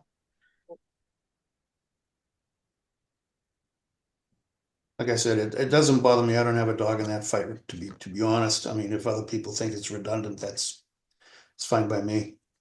What did you guys think? I just took it off, but Yeah, that's fine by me. okay, so the next section is non-conforming signs. This was added last year. I think I took this from another bylaw. Non-conforming signs should not be altered, enlarged, redesigned, or structurally altered, except for in conformity with the bylaw. That kind of echoes what we just spoke about. Right, Yeah. If you look at, again, Northborough Liquors, that's a currently non-conforming sign. Okay. Yeah. You know, if you're gonna alter it, enlarge it, or redesign it, it has to be in conformity with the bylaw. So again, non-conforming signs, if you're gonna mess with it, except for, again, replacing just the face, you know, you gotta conform to all the setups. all right, so my question, that would bring me all to the Calorico sign at this point, their freestanding sign. Yeah, There's no address, it's in the same casing, the interlit casing that Sammy's Right. was in, the height. they pulled a permit for that. They replaced the panel. And it went from, I forget what the company was before, to Caloritos. I've been after them to get some sort of numbers for the street address on it. I'm about to write them another nasty gram and say it's gotta get done. Unfortunately, the street number, that requirement doesn't have a whole lot more detail in terms of how big they need to be, or, you know, where they need to be on the sign or something like that. Is that So- something we should put in? Hmm? That's something we should put in, like all signs must have street address and such a It's percent? already there. Okay. Yeah, all freestanding signs need to have the street number, on the sign. You know, so Yep. it doesn't have to say 79 Main Street, it just has to say 79. Yeah, Yep. that's what we talked about too with the municipal buildings is, do you put the street name as well? And sometimes that's not such a bad idea. I know that everybody's always had the number and it looks Yeah. kind of cool where they put it. But in today's world, sometimes you don't know, like, at that building especially, is it listed under East Main? Is it listed under Main? Now that we're kind of talking about it, I know you put a lot of work into the municipal signs. Those also need to have the street numbers on them. Yeah. Somewhere, They all do. Yeah, they do. They all At the do. bottom. Bottom. yeah, so, Okay. and I would suggest where those numbers go, should probably be, specified. Oh, on our spec sheet? Yeah, Yeah, we can. I mean, they're all, like I said, when you look at the sign, the only differences are the color things that we had Yeah. said, but town of Northborough, the street addresses are in black. oh, there it is. Oh, I'm Just sorry. showing you, I brought it up. Thank you. Just yep, We have to, Okay, example, Bob. okay. yeah, okay, I'll go back. All right. Okay. So should I leave in this non-conforming part, or we think it's covered by the section above? I would leave it where it is, just like the way it's printed. Right there now with the number Yeah. 5? That's fine. Yep. Okay. So if we move on, basic requirements D, there's a long list of basic requirements. Yep. And we changed that we may allow them on awnings. We haven't actually defined gasoline canopies, if we allow them or we don't. Well, you've kind of defined it further up because you had the gasoline / diesel / EV charging Yeah. as a canopy. So I think you've already addressed it.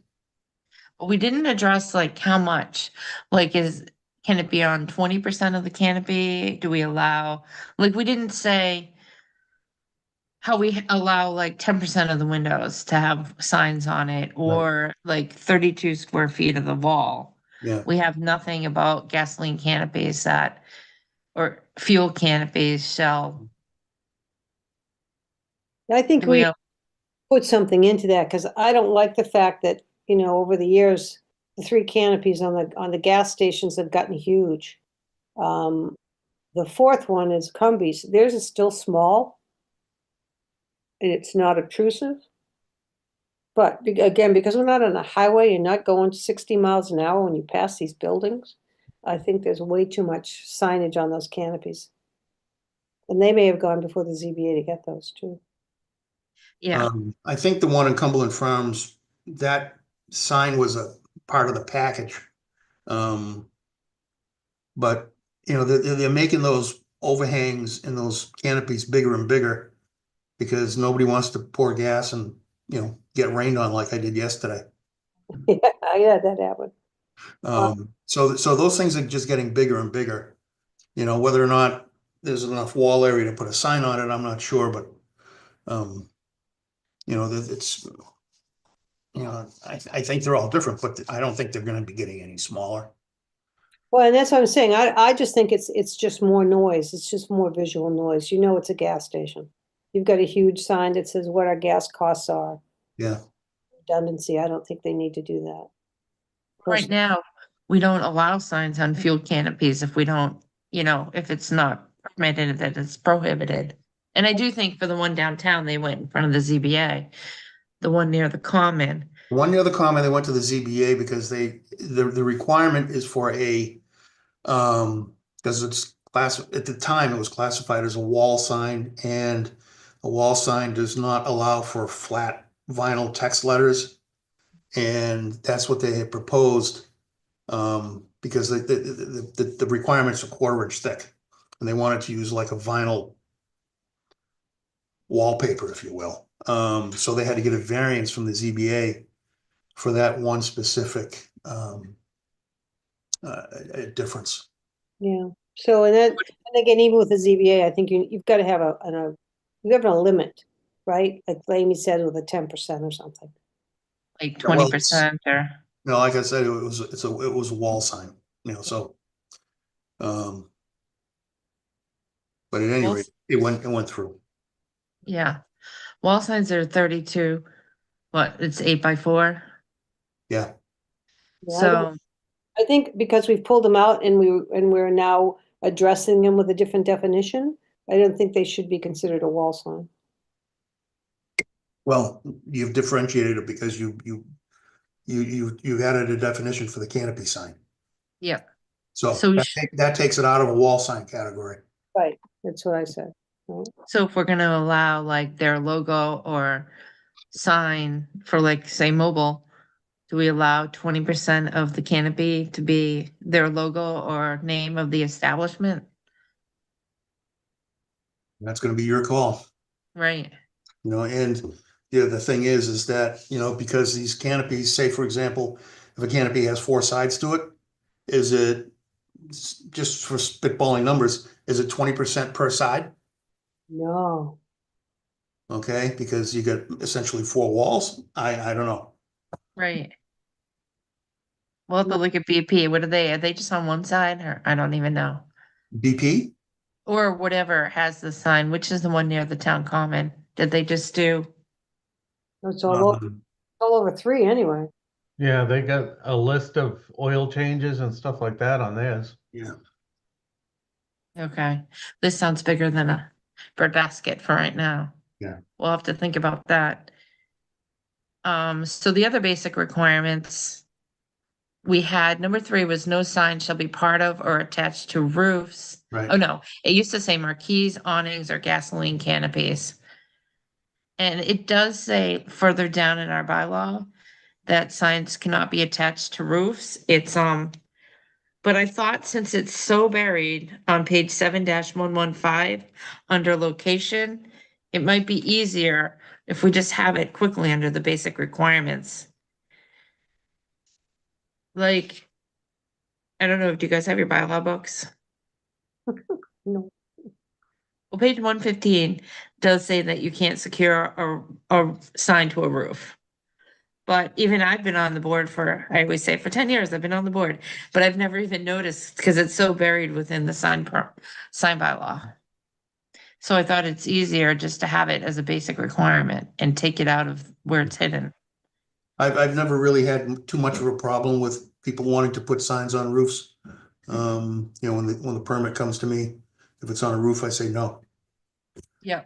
It's that simple. We do have occasional things like the previous owners of Caloritos, they put it up without a permit, so they try to sneak it in, but we were able to take care of that as well. I was crossing out marquees, awnings, or gasoline canopies, because if we're gonna allow it, well, last year we were gonna say no signs on a gasoline canopy, but if we were gonna allow a certain percentage, then I'll just delete that. But do we want to allow, it says no signs shall be part of or attached to marquees or awnings. If we're gonna allow it on awnings, then we have to delete it. And a marquee is what, a tent I looked up? Marquee is kind of, well, kind of think of an old time movie theater. We have that overhang that extends over the sidewalk. Yep. Ironically, if it's a movie theater, there's always a giant sign showing what they're showing. Right? Go figure. So should I cross out marquees? Because we don't have any marquees anyways. Well, But- I sent you a picture of Ted's Montana Grill. Oh, And yeah. they've got a little canopy, or it's a fixed roof over their entryway on some of their locations. And then they mount a roof sign on top of that, but it's below the top of the building or even the roof line. So I don't know. I can, if you cast a diva on Solomon Pond Road. Yeah. They have, at their front door, it's a canvas, it's not an awning because it's not physically attached to the building, but it's a semicircular, walkway that's covered in canvas, okay? That could be considered a marquee. Okay, it's kind of a covered entryway. It's about 5 feet wide. It's about 10 feet long. Yeah, it's right at the front door. I think they actually have a sign on it because it was pre-existing non-conforming from way back when. So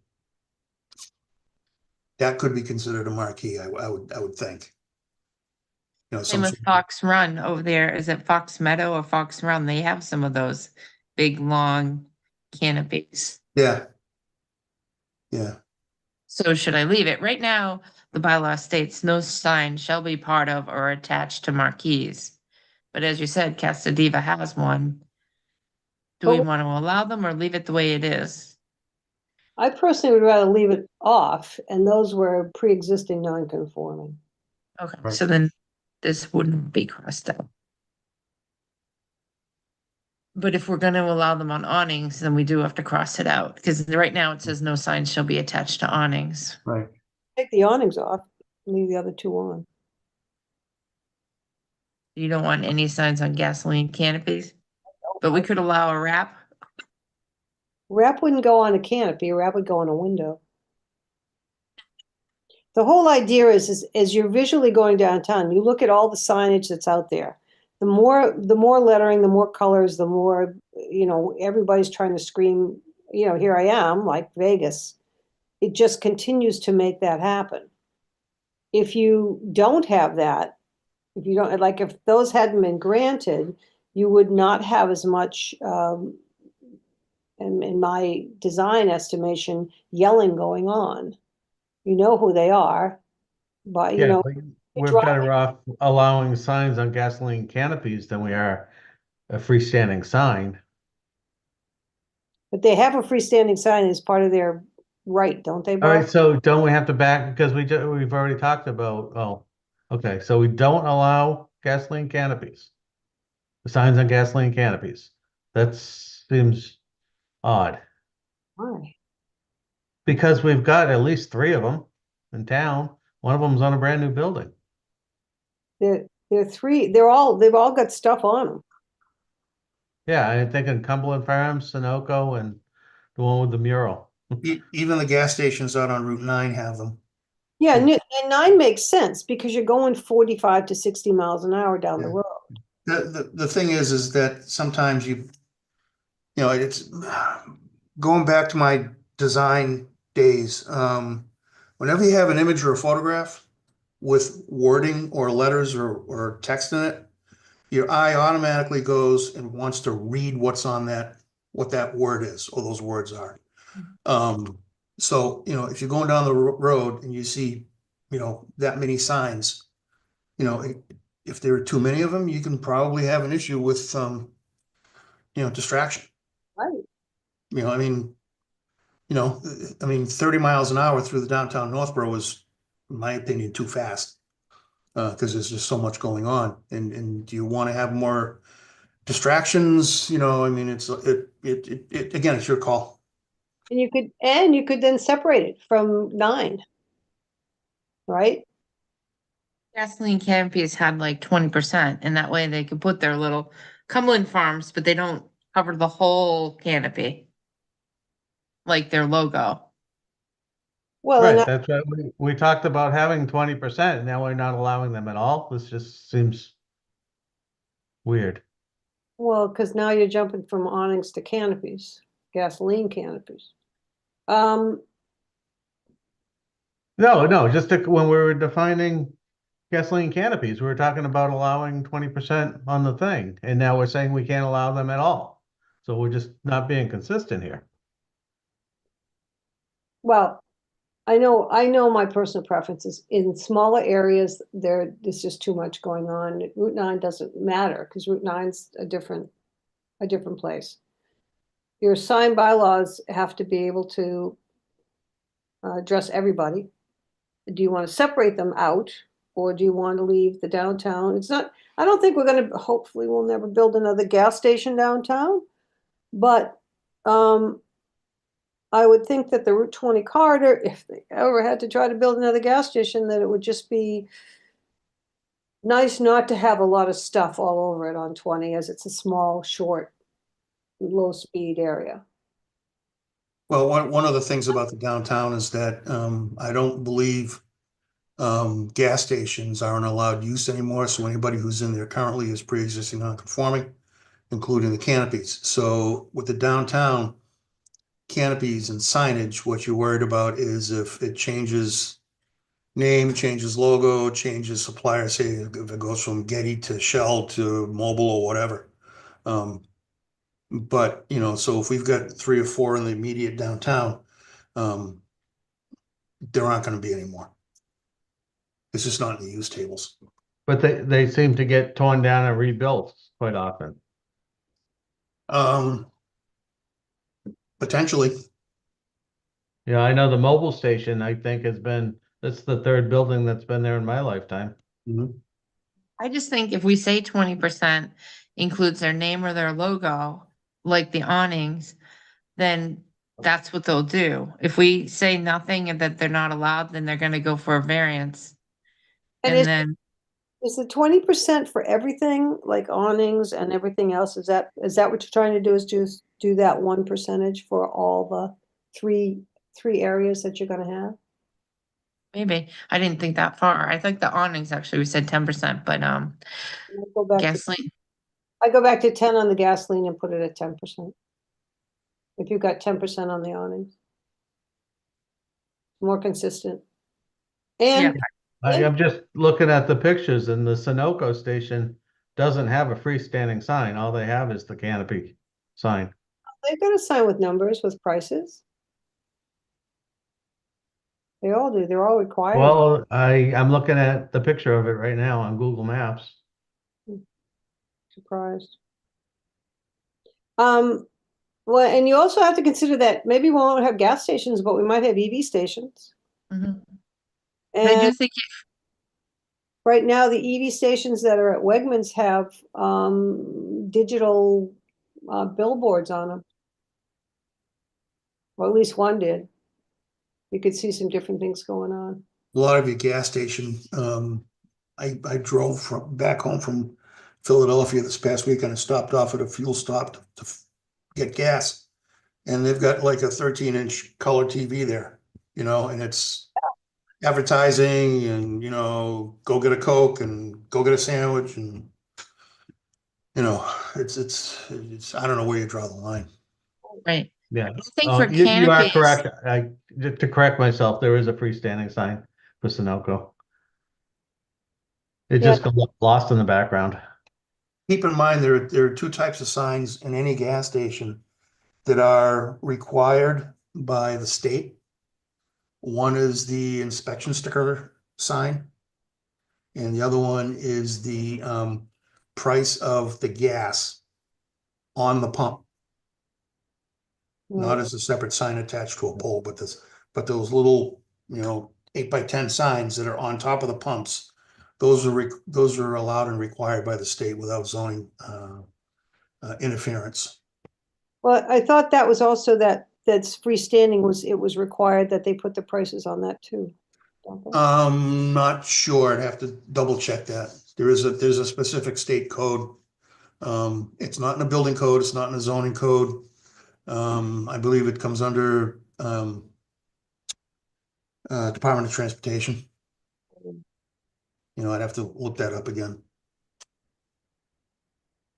Okay, so I think it will go for a variance anyways, because they're all gonna want it. So I do think if we lay out 10 or 20% of the gasoline or the fuel canopy sign, fuel canopy is allowed a sign, then it will, it'll keep people from having to go get variances, and then when they do get a variance, they'll get a variance for cover the whole thing. how about if we do 10%? And how about if we list it as being a logo or address? Or name of the business. Okay. And how about, how big is the one on Cumberland Farms? Do you think it's 10 or 20%? I'd say 10. It looks pretty small because it's on the corners. And the rest of the canopy is all white. Just very, very quiet. Okay, I'll put 10, but we can take a look at it. Do you think it's 10%, Mark, if you looked at Cumberland Farms?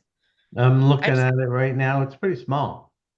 Yep. Uh, I just it's want to a- make sure that it's not so prohibitive that they go for variances, like, Yeah, they actually don't even have it on the front. They only have it on the side. And I bet that was probably an agreement when they rebuilt the building. Or Cumberland Farms didn't feel that they wanted to brand themselves with this race car look that Sunoco does. so I wrote signs on fuel canopies. 10% of each side, or, because they want to see it from east and west.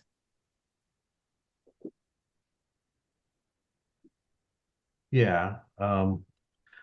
I'm trying to, I say, I don't know how to judge the percentage real quick. Well, I don't know how you do it on a existing sign, but typically what they would, on an application, to me, they would show the entire surface and then they would show where the sign is gonna go and its size, and I would ask them for the percentage ratio. Okay. Right. So it's a percentage of area, not one height or the width. So I guess Top Energy is the only one that's really big. Yeah, it's basically the whole thing. Yeah. And remind me, I have a question about number 21. Okay. 22, but I think it has to be reworded so it makes sense. But if somebody wants to try to reword that. But.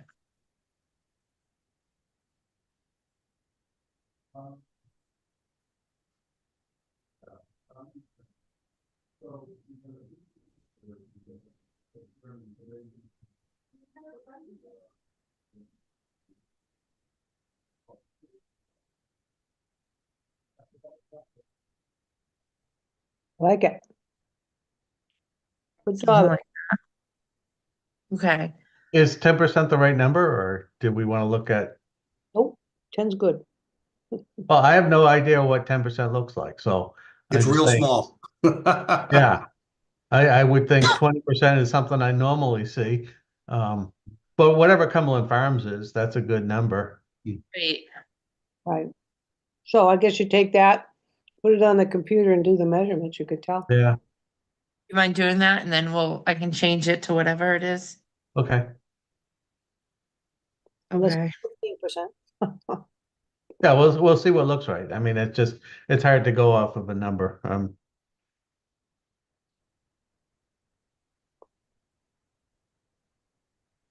I do have a question on number 21. Okay, In no case shall any sign or part thereof project over a property line or over a public way. yeah. I Let's took take, that out of, let's take sorry. that, in the downtown district where the Oh. building goes right up to the sidewalk. Yeah, that actually would mean that you can't do any projecting signs. Right, Because those that's, are always over the sidewalk and that's within the right of way. right, that's my question. Okay, we can take that out, but I think I tried to take some of the things that were buried in the bylaw and put them front and center I find like, at least for myself, what I go down is the basic requirements, and that's already in there. Right, that's been in there for a long time. But now that we're introducing blade signs that are able to kind of stick out from the main facade of the building and potentially over a public way or public sidewalk, I guess that's the question. Right. I'd like to use Northborough House of Pizza as an example. Yeah, There's a big sign yeah, fighting between two state road signs, right. both, and they're not happy with either one of those.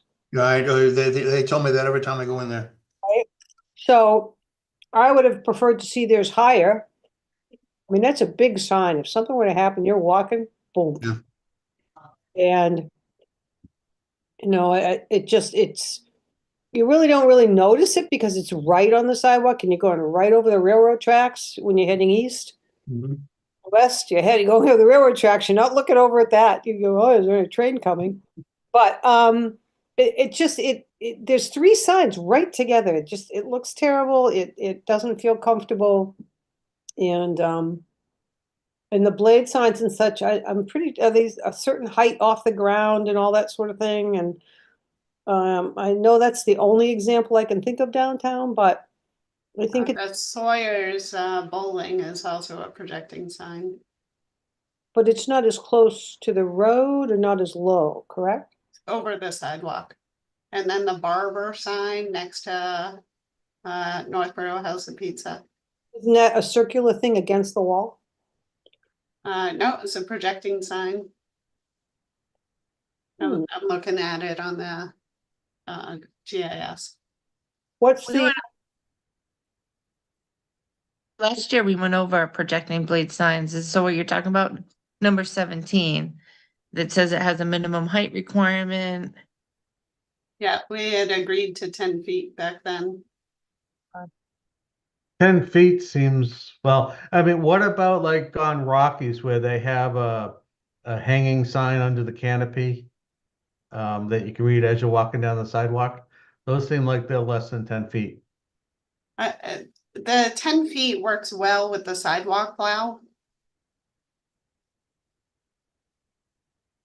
That's what I've been told by DPW.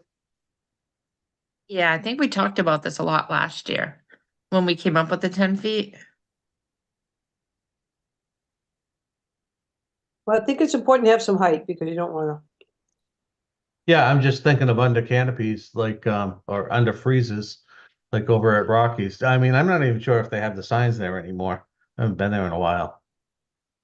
I haven't been there. quite a Like while. as you were walking down the sidewalk underneath the freeze, there'd be a hanging sign so you would know. Check it Yeah. out today, but I don't think there are any. They have them up at Northborough Crossing too. Yeah, Oh, I I know don't I've even- seen them in different places. They're definitely in Shrewsbury. In that case, though, 10 feet is awful high. You know, Well, I think up at Northbrook Crossing, you've got higher, again, higher buildings or higher areas for that stuff. Right downtown, Northborough, not the case. So. Again, it gets back to how do you want the downtown to look? I can just say that we have the 10-foot requirement in Millbury for projecting signs, and it's never been a problem. Nobody's ever asked for a variance in the 16 years I was there. What does Northborough House of Pizza want, Bob? Other than to take down the two state signs. Yeah, they don't like the idea of the two state signs are messing with the view. And I said, you know, you gotta take that up with the state. Those guys put those signs wherever they want. You know, they Mhm. have their own rules and, you know, they don't care about what's, you know, whether or not they're gonna obscure a pizza sign. I mean, you know, it's the state, they do what they want. And it's the state road, you know, they're more concerned with traffic safety. Right, right. We just So- gotta have to live with their shenanigans, if you will. So I think we stick with 10 feet. We decided it last year. And then unless we find out something different, like Mark say, if you go over, you know, we can still talk about this at our next meeting, but if you go over to where Rockies is and you think we need to change it, but they Yeah. would be grandfathered. well, I say, I mean, those are kind of a different sign. I mean, because those hang from a ceiling.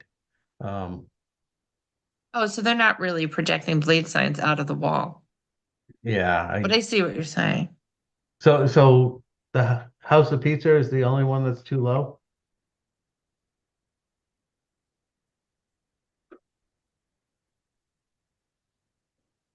I'm gonna go back to the beginning because we bumped around.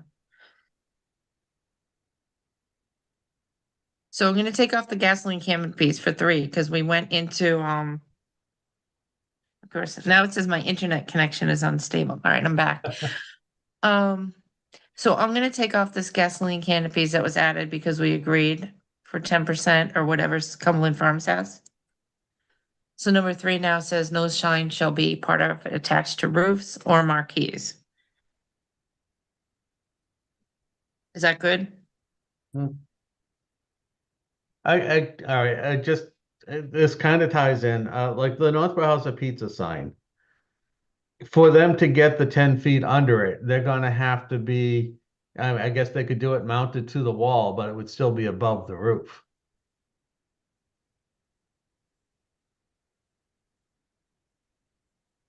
So I know that's not a roof sign, but it's still gonna look funny. Well, if they change it, they're gonna have to figure it out. Yeah, and it kind of looks like the old hardware is still up there from a former roof sign. Mhm. Or could be an antenna or something, I can't tell, but You're saying is what?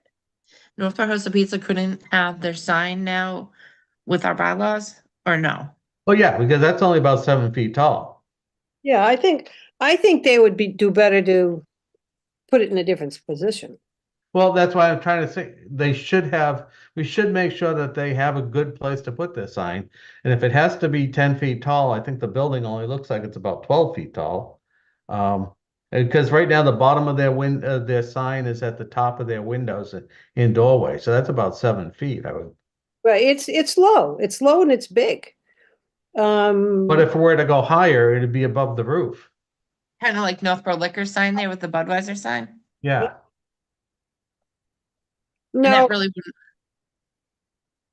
how about this? Why couldn't they use the side of their building, right, with that circular, must be an exhaust fan, next to the railroad tracks? Couldn't they use the side of their building to make the bracket for the sign? And make it higher? Well, then, They wouldn't- it just becomes like a roof sign, only mounted to the side. so is there any way for the, say, 10 feet or, what fits on the building? Like, say there is a building that's super short. How can we word it? Say we'll have a minimum requirement height of 10 feet or I don't know how we reword that. Well, So, it has to be safe to pass, so now you're kind of walking in a, yeah. Right. Yep. so that, if it's that low, then I guess they can't have a sign there. They'd have to find it somewhere else. Yep. They have to do a wall sign. Right, they'd have to do a wall sign, or conversely, if they put a pole sign next to the building, next to the railroad tracks, I mean, and the railroad tracks may have a variance, not a variance, but an easement, right? Because it's gonna have so many feet on either side of it. So they may Okay. use that. So area should we just leave it at 10 feet and then, for now. no? I gotta leave at 11:30, so. Right, we gotta get through this, so. I think we leave it right now. We discussed it as 10 feet, but if you think of something offline and want to bring it forth to Lori and Bob on reasons why to change it. Mhm. What do you think about that? Sounds good. Okay, Wonder if we can go up to 4. sure.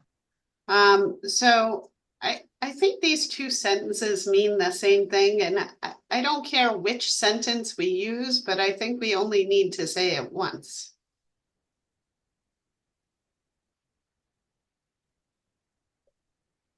Well, I think under the underlined, it specifically says no sign will or shall, which I think is important because we're getting a lot more of that now. And they're just adding and adding and adding. I mean, you So see, I'd suggest just deleting the first sentence. I think the no shine shall move or flash or be designed to attract the eye. That came from the industrial section, so I think we brought it up because that's, let's see. Yeah, that's number C of the industrial section. So, yeah, I think we were discussing all the moving flashing signs. No sign shall, But you're just saying it says the same thing twice. right.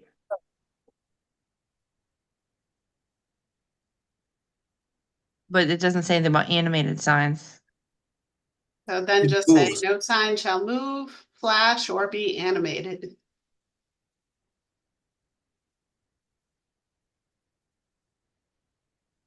Okay. Because I think that's designed to attract the eye by intermittent or repeated motions is the same thing as animated in my mind, but well, now you got Mo's has an actual animated sign. Let's check move signs. The sign shall move, flash. You said be animated? All right, that includes it, all of it. So Mhm. now we're getting rid of the prohibited. Well, yeah, which is, but no and prohibited means the same thing. Right, so when you're viewing it, which is stronger? right. Which is stronger, Bob? If we're trying to stop all these flashing signs. I mean, there already says they're not supposed to be flashing, but all over town, there are more and more flashing signs. I'd like to see where they are. Oh, my God. Send me the Rich- list. Okay, Richdale, they flash a new one, the smoke shop. They got- Personally, I think language as is covers it. Like, why change it? Well, I think attract the eye by intermittent or repeated motion is more defining. Even though you're saying it's flashing or moving, all It's the, subjective though. right. So if as much as it's redundant, I think some of the redundancies, How about flashing, moving, animated signs, and signs designed to attract the eye by intermittent or repeated motions are prohibited. like it. Yeah. Alright. I'm trying to move this fast, now that I know we're like under pressure here to finish this.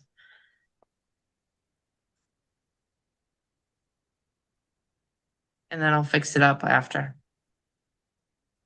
I think Laurie did a great job. That was a good save, Laurie. So flashy moving and animated signs designed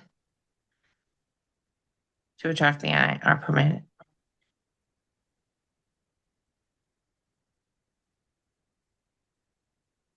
I'll fix that after. And just, Okay, so when Mark and I- do flashing, moving, comma, animated, Yeah, comma. take the end out of it in front of it. Right, I guess I have to keep thinking what was there and what we're adding with the strikeouts and the Oh. flashy moving, animated signs. And signs designed to Yeah. attract the eye are prohibited. So eliminate the period after motions.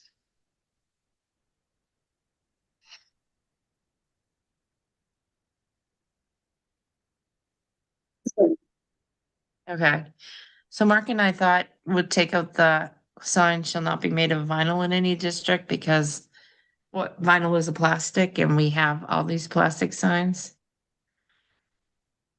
Plus, you've got some of those temporary signs are made of like a sheet vinyl. Or This is vinyl something covered. we're adding, but This now is- we'll delete it. Hmm. Just for now, if we want to go back and go another year about plastic signs, we could. Okay, 9, I'm really confused by the new sentence. Oh. Specifically,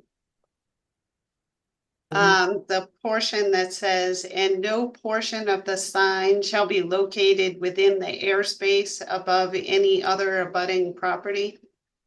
you know what I was trying to do? Is, there's a section, page 7, 115, called location. I was trying to take the location ones and put it under the basic requirements. So instead of making a new bullet for location, I was adding it to this construction. Like, yeah, page 115, we already say that a freestanding sign shall be permitted only when erected on the property which it is advertised, and no portion of the sign shall be located within the airspace above any other abutting property. The So, thing with that is that if it's within the airspace of above any other abutting property, okay? That means the sign is not located on the property that's being advertised. mhm. So it's a redundancy in the same sentence. You get the two identical ideas in the same sentence. This is already in the bylaw. I was just moving it to a different location. Yeah. But But if we it's should confusing to people, I delete don't have to do it. Yeah, because you're already saying it has to be on the property. So if it's over the airspace of another property, then it's not on the property.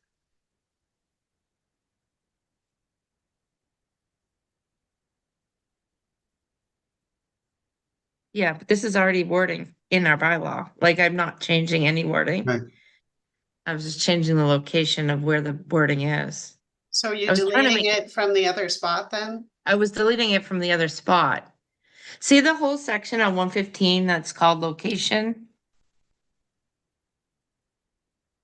I was trying to take that location spot and move it into the basic requirements. But we don't have to. I can go back to where it is. But I was just trying to make it easy because no one ever goes to that location section. So some of the sections we have in this bylaw are confusing because it's stuck at the back. Yeah. So you might as well just reword it to, while you're doing this. Yeah, we could reword it while we're doing it. If Bob and Laura, if you want to look into it, but if I showed all my markups, I mentioned that is already wording that's in the location area. Yeah, but I don't see where you're, oh, okay, now I see. Location A. Page 7, 115, number 2A. Yeah, I think, to me, it just says the same thing. So, I like to keep it simple, stupid, and not repeat. So I guess my question is, do we delete it from the location area and move it under the basic requirements and reword it at the same time? Or should, for this year, just leave the location area alone? And I'll just leave it as is. Was this the only question about location?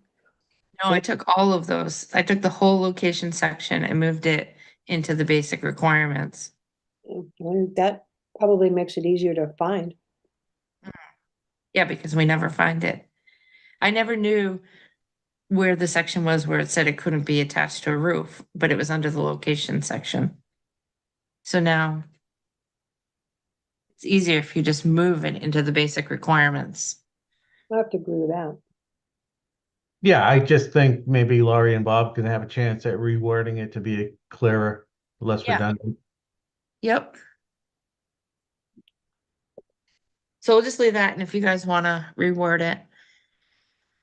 Plastic signs is the next one. We had that added from last year. Plastic signs excluding sandwich board signs and temporary banners are specifically prohibited in the downtown. I don't know. Like, Shrewsbury and other towns eliminated plastic signs in their downtown. But I would need a definition for what is a plastic sign? Like, are the lights on a Vidya and CVS considered plastic signs? Are Michelle's, are there box backlit signs? Are those plastic signs? I guess, So, as an engineer, I would call the high density urethane signs plastic. So, I don't even know what high density urethane is. well, that's what the town signs are going to be made of, Oh, but it's a plastic, so. No, yeah. you can make the argument anything made out of an oil-based product is plastic. Yeah. No, I would question the removal or the addition, the question of the removal of temporary banners. Occasionally I get people, where we got a building permit, we're working on the inside of the building. We want to put up a temporary banner saying we're going to open on January 1st. Those do require a permit. They're limited to 15 square feet. Well, I'm And thinking we remove this whole number 14 until we figure out what we mean by plastic signs. okay, I don't know. I think it's gonna trip us up at town meeting. Cause there's too many things that fall under plastic signs. good point. I don't Yeah, know. I would just delete it. I think this will make the sign bylaw tank. I do too. I think we can go back and break down which signs we really don't want to see downtown, but we have to be more specific than just plastic. okay, The next Yeah. one, so I don't know if you've seen the Tazo sign. Yeah. quite often. It's neon. Yeah. Personally, I think it's attractive. It is, but it should be on the inside of their building and not at the window. You'll have all those, But this, liquor signs, everything that's liquor. You go down the street to the liquor store and there's, I don't know, 20 different neon signs because the companies give it to them. That look is not the look I think we want in our area. I may be wrong, but it gets bigger and louder and more ridiculous to see all these new neon signs when you drive through at night. They're all blinking or they're all shining out, and I don't think it's an attractive look. Sure makes it easy to find the place, though. I know, it's so hard to find a place that's not changed in years. but there are some real tasteful neon signs, like Yeah, that's kind Ted's of Montana classic, Grill. I love that sign. old-fashioned look. Like, you know, the barbers and restaurants, I've seen them, like the Tazo.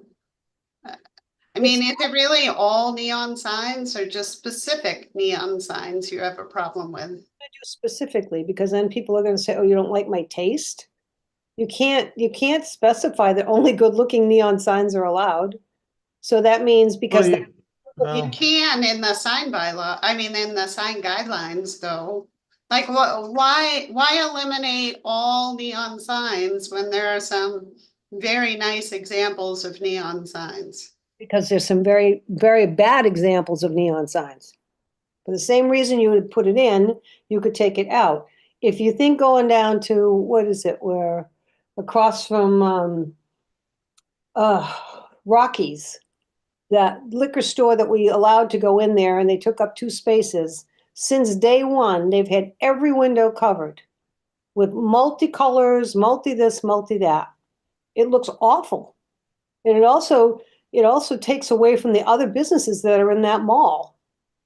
So as you see somebody else having them, then you start to see them all sprinkled. Now we have a smoke or whatever it is, vape at the Richdale. Richdale's got blinking lights around it. It's got vape. It's got all this other stuff. So how do you say to them, well, you can't have neon because it's not tasteful, but boy, Taz's we like. It's a beautiful sign. Put it on Taz's is inside anyway, isn't it? it should be on the inside of their wall. Yeah, but it's on the inside of the window. So because it's a sign, and we wouldn't allow them to put a sign on their roof. I went in there and I'd spent a half hour with him after a 2-hour design. And I showed him where he could put a sign out and hang it underneath Richdale's. And he wasn't interested. He said, I don't really care about signs. They don't help my business because I'm online for most of my business. So because of Taza, I would not go bend the rules just because he has a cute little round sign. Right now, we have a Coca-Cola sign at the Northborough House of Pizza in neon. It's like everything else. You start letting one in and then they all start coming in because you can't differentiate. I just have a quick question. If the sign is hanging in the window, does that constitute part of the window sign? No, No? no. And if it's inside, is it exposed If it's in front of plate glass, it is. to the weather? I don't know what you mean Well, by what you're proposing, inside, including a window, are not considered exposed. What would you call the neon that's gone now for open? They use that for open. They use it for buying lottery tickets. They use it for cigarettes. If it's open and closed and hours and things like that, those are allowed by right. With neon? Doesn't say one way or another. I've never thought that neon was the way to do that. Yeah, like the barber, I'm looking at the picture right now and they have a neon open sign. That's new. That's what I'm saying. You start letting one do it, then they all start doing it. And Well, I mean, yeah, but I've that been really seeing a those my whole problem, life. though? I mean, yeah, exposed neon, and they have faux neon now, which is LED, that looks pretty much the same. well, I guess it's down to how you want things to look. I don't particularly like seeing all sorts of liquor signs hanging in every inch of the window. I don't think that's even allowed in our bylaws, but the more you tend it to have it be there, then you're gonna have even more signs like vape and everything else. So you have to make that determination of what your appearance is gonna be. I do. Okay, I do but- think we have to talk about that too, like, because actually I don't think the neon signs are allowed right now, but they're everywhere. But I don't know how I feel about them or not, but It's very difficult to get true neon signs. Most of the signs you see are LED tubes. That's not saying that there are some legitimate neon signs, but those artists are not real common anymore. Most of the signs you're seeing that look like neon is an LED tube. Well, then we should describe that too, and not just call them neon. Well, that's why I added the or the equivalent in here. I mean, they've not been allowed, I don't think, we're already doing awnings, you're opening up the door, let certain things see how they play out, but those type of signage pieces don't lend themselves to a quaint New England village, in my estimation. right now, if I deleted this one, like we're saying no sign shall be illuminated by neon. If this was eliminated, we don't allow them anyway, so I don't know. I don't know what to say. Like if I can delete it because it's gonna cause grief at town meeting. But if I do delete it, they're not even allowed anyways, as far as I know. Where does it say that they're not allowed? Well, according to our bylaws, if not permitted, it's prohibited. So if we don't allow them anywhere, We have box signs and those are fluorescent. What do you mean box signs? Like Northwell House of Pizza. It's a light up sign with fluorescent tubes probably lighting it. Are they internally lit? Yeah, Those are supposed to be not allowed any longer. That's there because it's grandfathered. Yeah, that bylaw didn't pass. That bylaw didn't pass? No. No, so we ended up allow just- internally lit signs. I don't even think we brought that bylaw forward. The first one Bill Pierce brought forward was just defining internally and externally. And then maybe it didn't pass. I don't know. We've done this so many Yeah, it years. was the year before in 22, it failed. And that was one of the major reasons why it failed. Can I jump in just real quick, folks? It is 11:45. We've been meeting since 9. I'm 20 minutes late to a restaurant inspection, so I'm gonna have Okay. to bow out, and I'll be happy to answer questions via email or talk to Lori, and Lori and I can work anything out, but I've got to get going. All right. So, Thank you. Thanks for coming. okay, thank you very much. Appreciate. Yeah, thanks. I think we should call it here too, because it is almost 12 o'clock.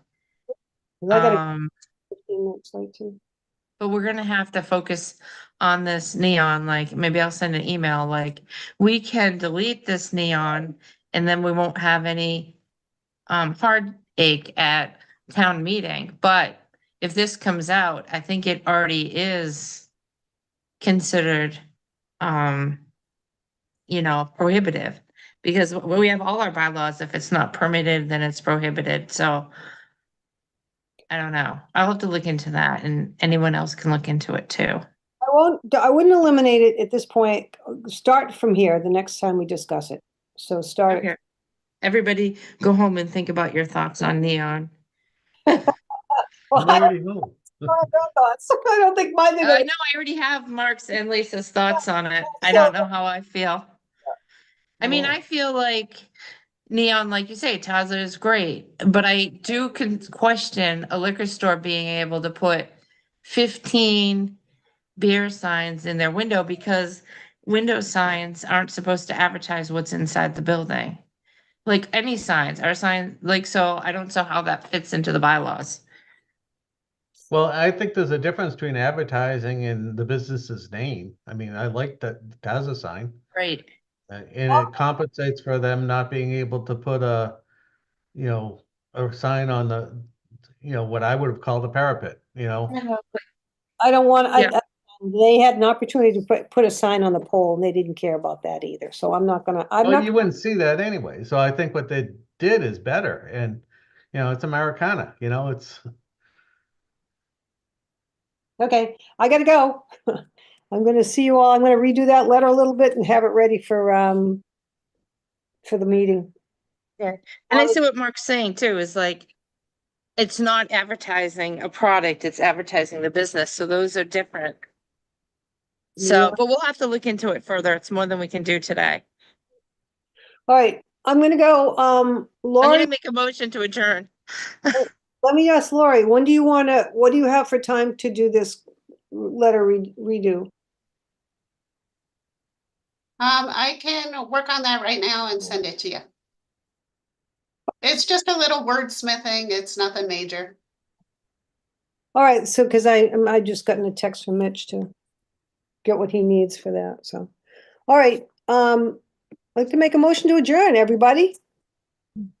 I'll second it. Roll call vote. Lisa Maselli, Aye. Mark McManamy, I. and I'm an aye. All right, thanks, everybody.